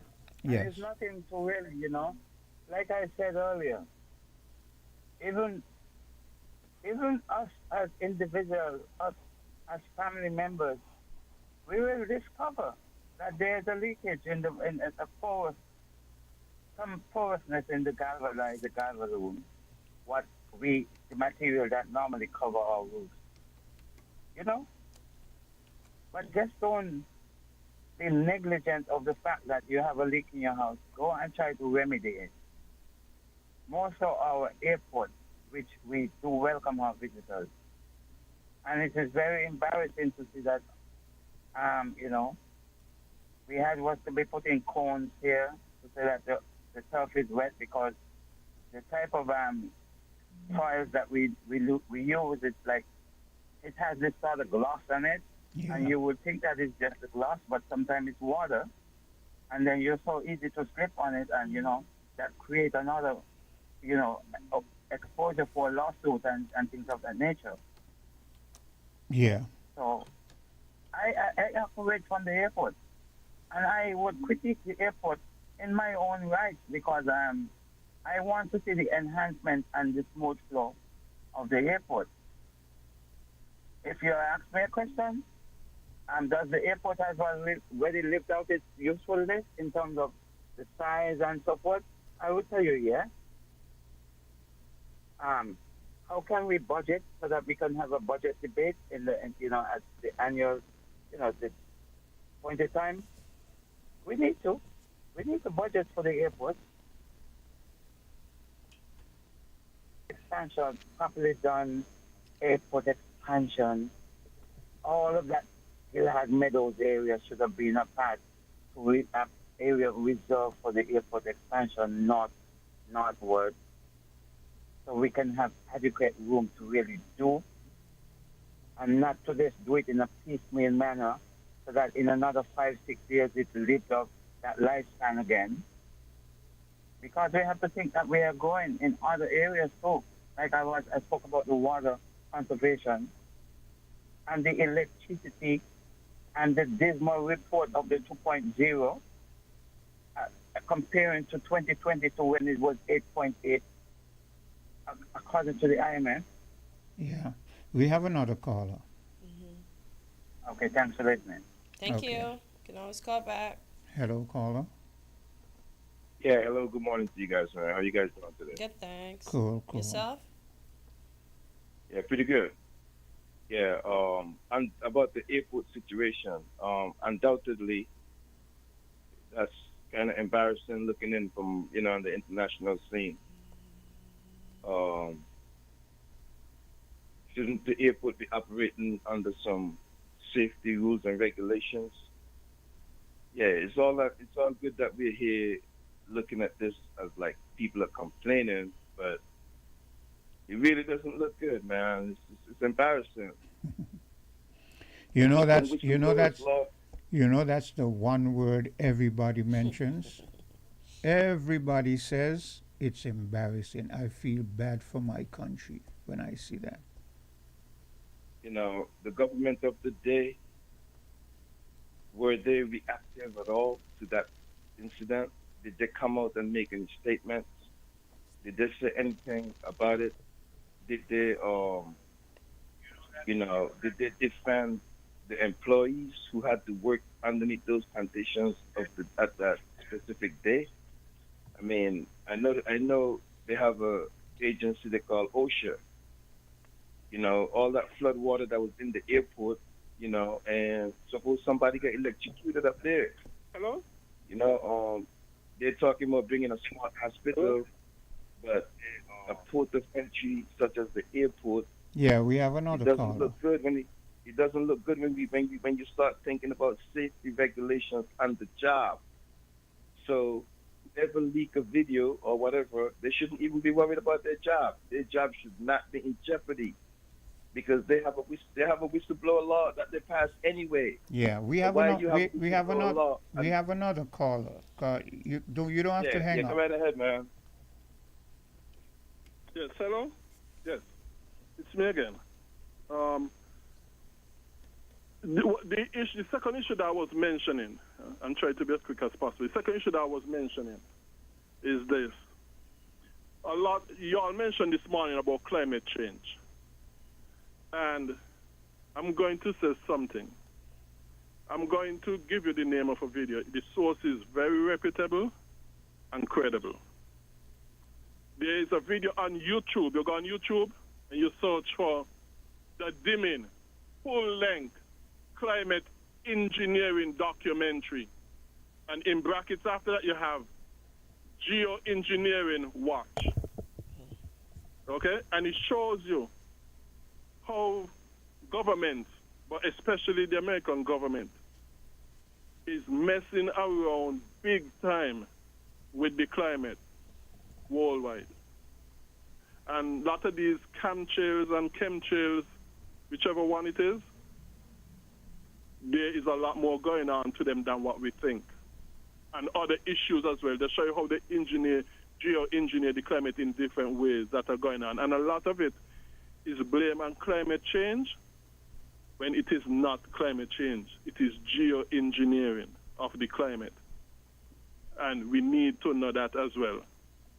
Like I said, the video name on YouTube is The Dimming Full-Length Climate Engineering Documentary, and in brackets you have Geoengineering Watch.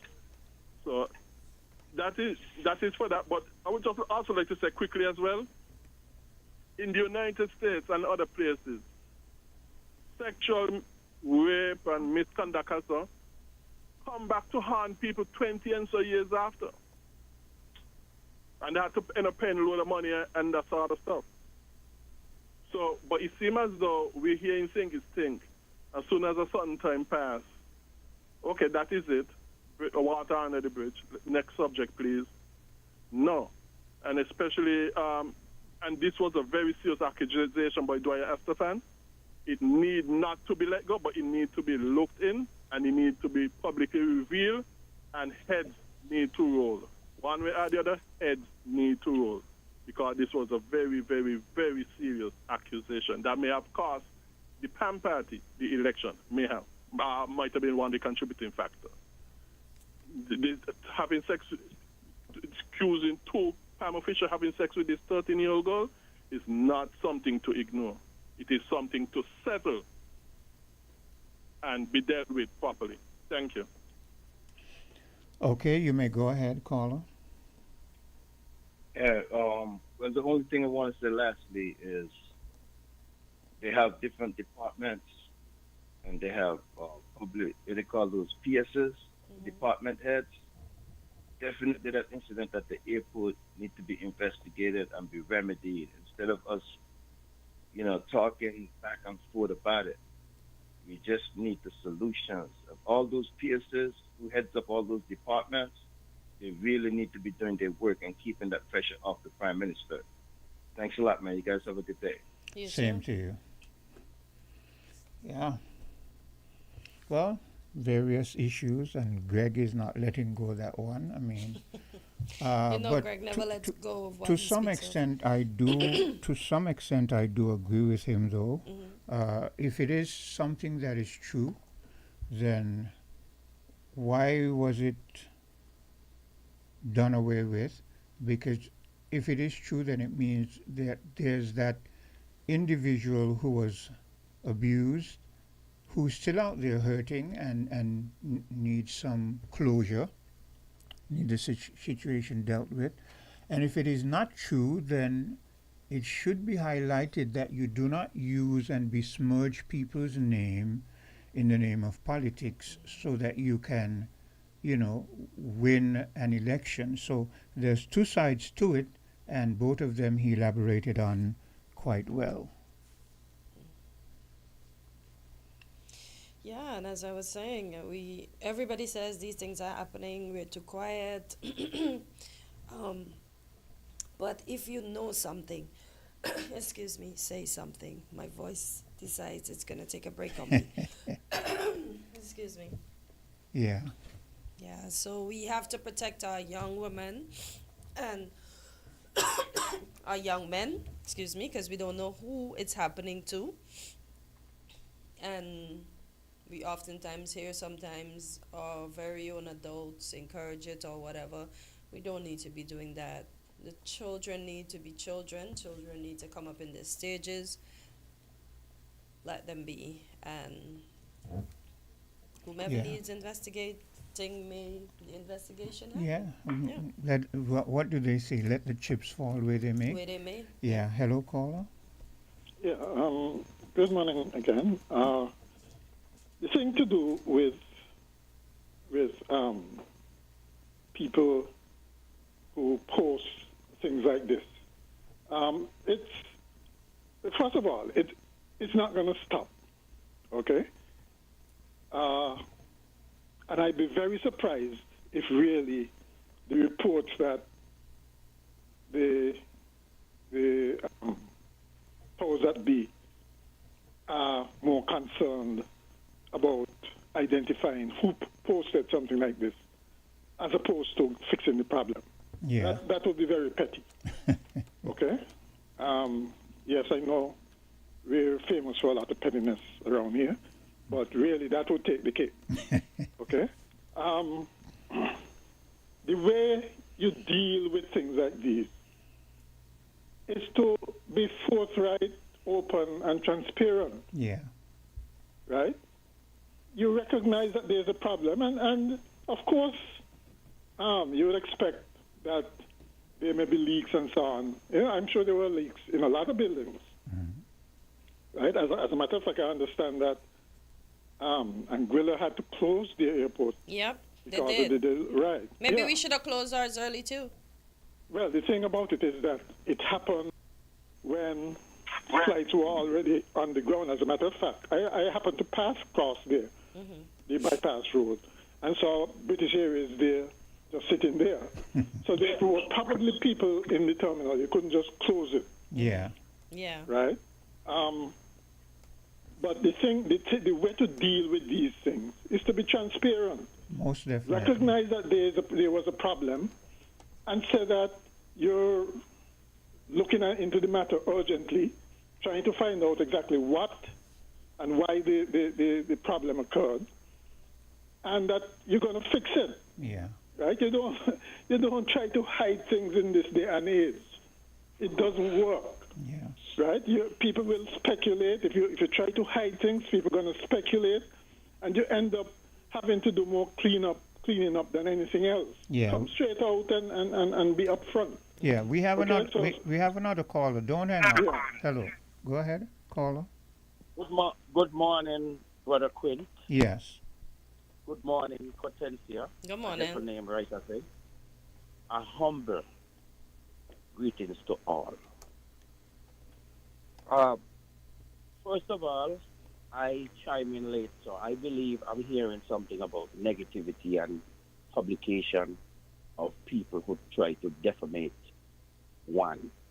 Well, first of all, I shall say it is wrong for anyone unless they have facts of someone to be published, broadcast, or doing any damage to such. No, caller, because you tuned in late, perhaps you misinterpreted what you... We were speaking about the airport and the deluge of rain that it experienced recently, and perhaps it seems as if though someone published pictures and the authorities seem to be concerned as to if that someone was one of their employees and wondering, people are wondering if they're going to pay more emphasis on dealing with the employer who took the picture, employee who took the picture, sorry, as opposed to fixing the problem. Well, I got that then. Okay. First of all, Mother Nature respect no one. The act of God is always on the horizon. When it will come, we don't know. When we get it, all we got to do is do a damage control. Should that problem come again, we will be aware and try to do better next time. I have no problem in people taking pictures of an incident. That's their view, that's their take, that's their capture, that's their evidence. But when it comes around nature, no one should put a blame on anyone unless they were warned of some kind of advance notice and they ignored. I hope I'm fair with saying that. I have no problem with the lady or the man or the media who publish pictures. They publish what they saw. And we all learn by not even to say mistake, we learn by as something happened. Try to do better in advance. Now, my concern about the airport is what we are hearing. Until I see facts, I will continue to say allege in terms of the privatization of the airport moving forward. Now, I will stick up in there, and I want to make a general comment, and this is in respect to our upcoming election. It is fair for anyone who has good character, in good standing, to make an appointment for themselves to enter, and that decision is them. Because as long as they're qualified and they pass the simplicity, they should not be disbarred. They should not be barred in any shape or form. I listened to a lady made a comment last night that our country needs experienced politicians or experienced candidates. And yes, but the experienced politicians we have home, how much of them are there that don't have dirty, dark secrecy cloud to be revealed over their head? What is said right now is alleged, and I will go with alleged until the chips fall where they may. I heard you say let the chips fall where they may in another scenario. No. Are you going to say, not you, Quinn, I'm just speaking in general, that you will accept a cancellation because someone said, because you are not experienced? Didn't we came from humble beginnings and consider it to be novice until we become experienced? Experience have to respect a beginner or a novice moving forward. But Quinn, what we have home right now in terms of for this future election that is yet to come, we have to have new candidates, and the reason why it's independence and disassociate with the existing political parties. We should give those a chance because good is in everyone. Okay? Those who were there before, been there and done that, what they have done, they have failed us. Okay, and we don't want them to fail us again. Caller, thank you. Caller, yeah. Mr. McMahon, could you? Yeah. Yeah, I would agree with him up to a point about acts of God and so on. But that does not mean that we should not prepare and anticipate and prepare. Okay? I said that. And there are certain things that, you see, just like how, for instance, we're talking about a climate-smart hospital, one that is resilient to hurricanes and so on. Yeah. We expect the same kind of standard for an airport. Yeah. Right? And similarly, we know what happens with College Street gut. We've known for decades and decades and decades.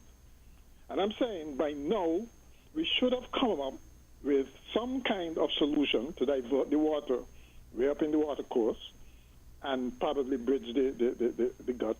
Have some kind of solution. Not every time that it comes down, we wring our hands and we have to wait until it subsides before we can drive over it and so on. By now, we should have been able to mitigate against it. And saying that, well, it's been like that for decades, all kinds of government came and went, and they haven't done anything, so why should we be concerned about it now? Okay, as if it absolves the current government from dealing with the situation. No, that's backward looking. Okay, let's get something in place to fix that and other problems like what we saw at the airport. Okay, that really should not happen.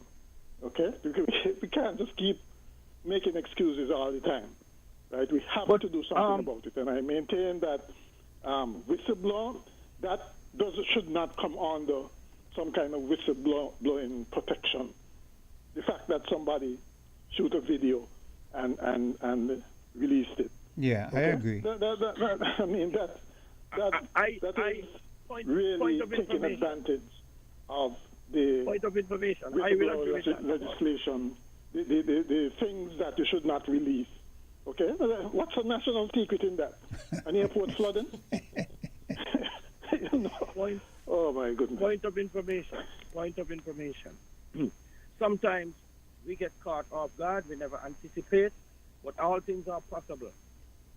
The Bible says all things are possible, and there are things going to hit us for the first time. And sometimes, when we see such things, we must heed. What shall we do next? But caller, this is not. This scenario does not fit into what you're saying. This is an airport. Yes, it is true that we did not expect the deluge that we got, but what we are saying, myself, Cortensia, Mr.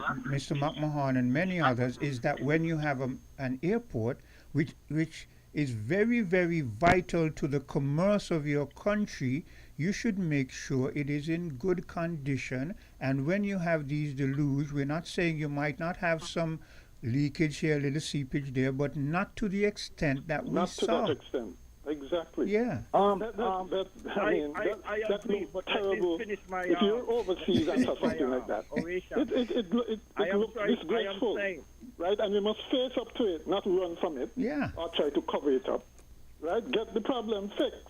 What if it's a maintenance problem? If it's a design problem, whatever the problem, get it fixed. Not concentrate on petty, recrimination. Yeah. Please, man. Not this day and age. We should get over that. I am agree with all the commentary, and yes, it is true. A structure and a structure of such, we should have all the engineering aspects that could be a possibility to avoid anything such. Yes, there might be blames, especially if there was idea that this is possible, and if we are vulnerable. So the vulnerability of breach of such, some blames have to go somewhere. And what happened to our dynamic thinkers, our engineers, so to speak? I agree. I'm not throwing that off the table. So, in terms of publication of what people saw up close and personal, if it is a fact, if it is true, and if it's authentic, I don't see anything wrong with that. And whether it's an employee or a bystander, they posted what they see. And these are the signs of the time. Be factual in whatever you do, because they said the truth hurts, right? And if the truth being published and the truth being told, what's wrong with that? All we got to do is make amends and say, yes, you're right, but we're going to do better next time. And I Simple. in that. That's the thing, right? Nobody is perfect, right? And so you're going to have these mess ups from time to time, but you don't cover them up. You acknowledge them and deal with them. That I think people would respect that more than if you try to hide things and make it seem as if somebody is out for some kind of to make the country look better and those kinds of things. Yeah. How would you improve if people don't talk about these things? Absolutely. You learn by critique. How you going to learn if somebody don't criticize you? If nobody criticizes you, something wrong. That's the way I look at it. I like the criticism in whatever quest, in respect to the politician. Anyone can jump to any conclusion. But be factual. Or give me a chance to prove what you are telling me that is not possible in me. Because everything is possible. All things. Pray on that. My brother, I really yield for someone else. I respect the protocol. And I hope everyone will have a blessed day moving forward. May God bless. Yeah. The Federation of Prophets and Nevis. Right. And hopefully with this particular episode, there is at least some announcement, explanation, or something from the people at the airport. It doesn't have to come from the politician, but the people in charge at the airport as to what happened and what is being done to make sure it doesn't happen like this again. Because even with that deluge, this cannot be considered, what we saw in the video cannot be considered as normal. Something is really radically wrong. Really when you have wrong. That, yeah. Yeah. Okay? And that's the thing, too. If it wasn't posted, do you think that people would be talking about it like this? No. Yes, it affected the passengers and people working at the airport, but I doubt it would have been a big issue. Okay? But seeing the video, seeing it in front of your eyes in real time, makes people realize the seriousness of the situation. Yeah. And so I hope that there's some kind of press release or something about this, rather than just try to sweep it under the rug. Deal with it frontally, get over it. Yeah, guys. Yeah. Okay. All right. Thank you for your contribution. Hello? No, yes. No, they acting as though this is a leak that happened overnight. This is not none that just happened overnight because of the heavy rain. I guarantee you that when rain fall, they had leakage. When you had a little drip, drip, drip, drip, drip, they had leakage. It's not something that just happened over just like that. They have to have leakage. It's just poor maintenance. They didn't take care of the little leak.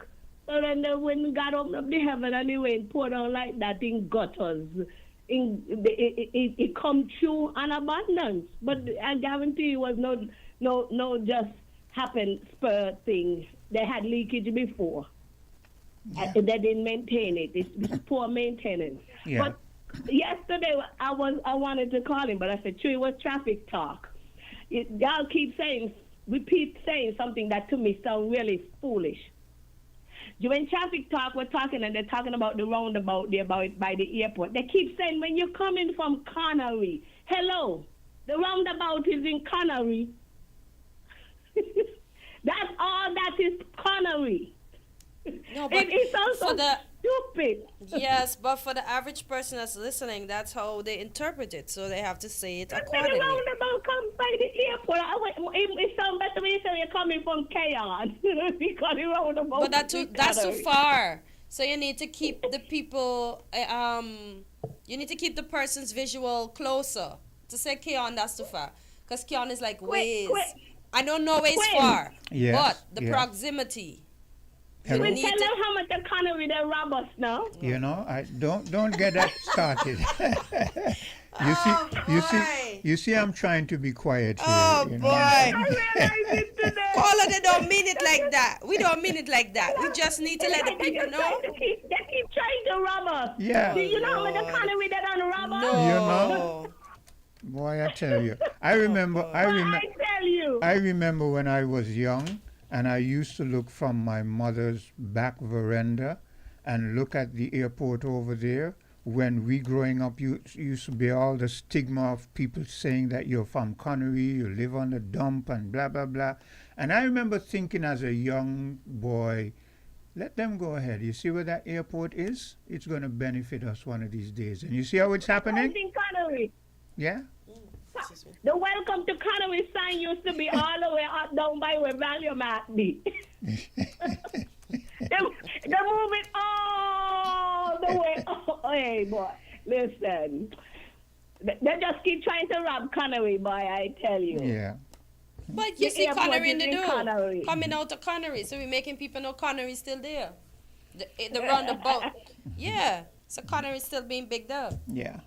So there's right, have a good day, guys. one thing about us as Connery people, we have a sense of pride that comes from, man, we were one of the most castigated people. Everybody, you go to school late and imagine, I remember a principal saying, yeah, you're late for school, you don't be late on the dump, a principal, Oh, wow. You understand what I'm saying? Wow. So, yeah, over the years, we just shuffled our shoulders, broadened our backs, and yeah, that's where we are today. Hello, caller. Yeah, Quinn. Yeah. Let me say this quickly. Well, number one, we need to become a republic and get out of the Commonwealth as quickly as possible. That's number one. But number two, quickly, that person, if the person is a government employee who posted those things, the government should be giving that person a sizable bonus because the person did us a great service. Even though we shame him, obviously, because like I said, I'm very ashamed. But nevertheless, the person did us a great service, and instead of going at the person, the government needs to give the person a bonus and go fix the problem. Thank you. Yeah, you take care. Cartencia, you take care. Have a great day. Okay? Yeah. Caller, go ahead. Yes, Chris, I'm going to make this short. The thing about Canary is very, very interesting. And Canary is a village, a place that I have at heart. Even though, yes, I take my political interest in number 8. Canary, as a little boy, I used to sell mangoes. And knowing that Canary didn't have much fruit trees, so to speak. As a little boy, 3 of us, every Saturday when we have our break from school, Canary was where we go and we sell our mangoes. And we used to get 100% sale. So Canary was very interesting. And for anyone to put down Canary in any way, I will defend Canary. To say, Canary is a very interesting place. And remember, caller, 2 points. 1, Connery is part of constituency number 8. That's 1. Yes, absolutely. And number 2, for you to say Connery didn't have much fruit trees, that is not true. What is a coconut tree? Is it not? Remember that Connery was the place where everybody went to get their coconuts. There was I'm not saying Canary is barren. I'm not saying barren. Yes, they had some fruit trees. Not just some. Let me say this. When it came to coconut trees, Connery was the place where everyone on the island went to get coconuts. There was an estate down there that produced coconuts and even distributed coconuts. Okay, yeah. Let me specify. Mangoes. The mangoes I used to go and sell. 3 of us used to do that every Saturday. And Canary gave us our school pocket money, our lunch money. So I'm not saying Canary was barren in fruit. I'm talking about mangoes. I didn't want to specify. But you're 100% coconut Canary. Yes. Okay? So thank you for the correction because I stand for that. And I learn by when people correct me and even give me an amendment. Thank you for that amendment. I accept. Okay.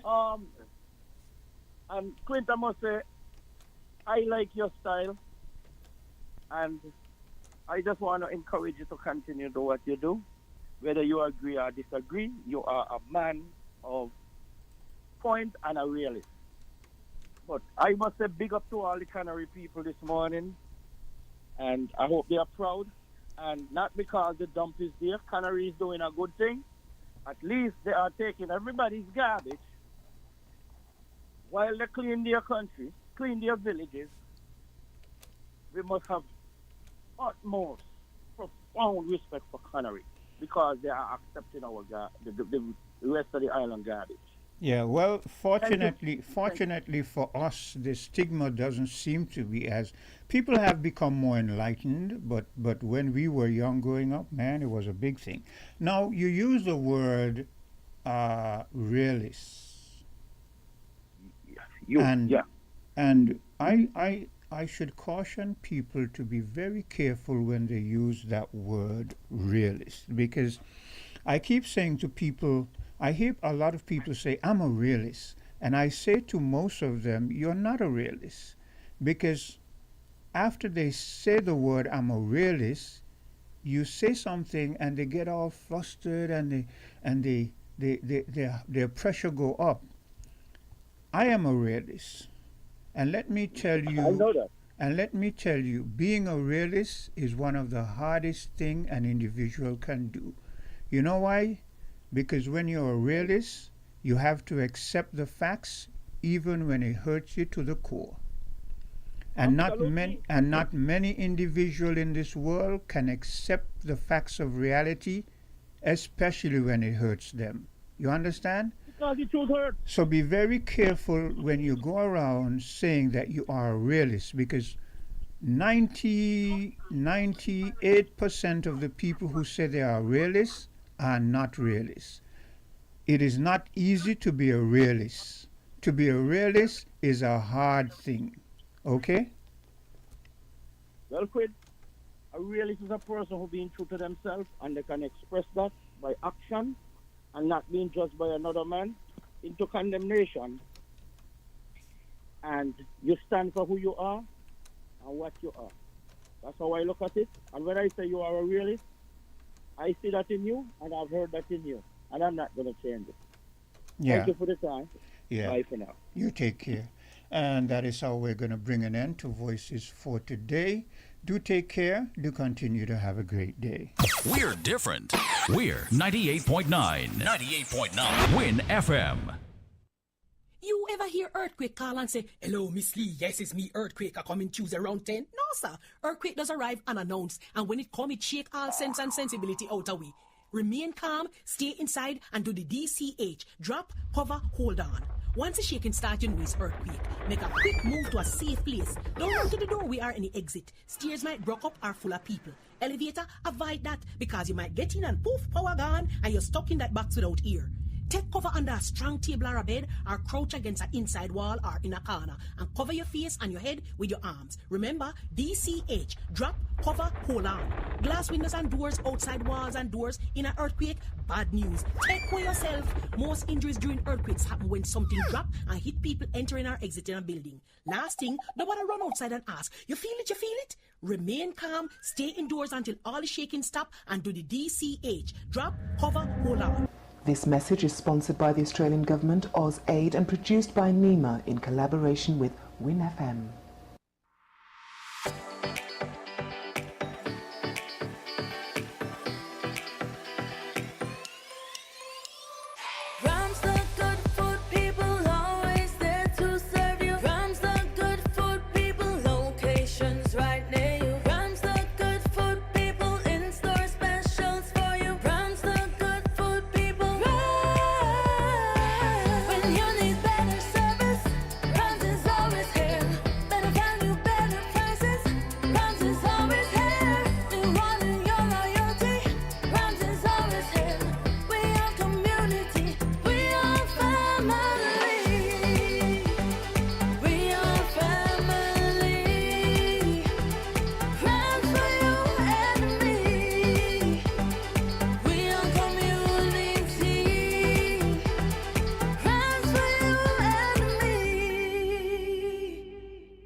Welcome to Island Tea with your faves. Keep it locked in with us for your daily dose of hot tea, only on Win Media 98.9. Let TDC Financial Services help you go for your goals. Whether you're thinking of taking that grand vacation, down payment on a house, higher education, TDC Financial Services has various plans that will allow you to go for your goals. Choose from the Accumulator Plus, Investment Starter Plan, and Fixed Deposit. Ready to go for your goals? Visit us at TDC Financial Services, where money is made easy.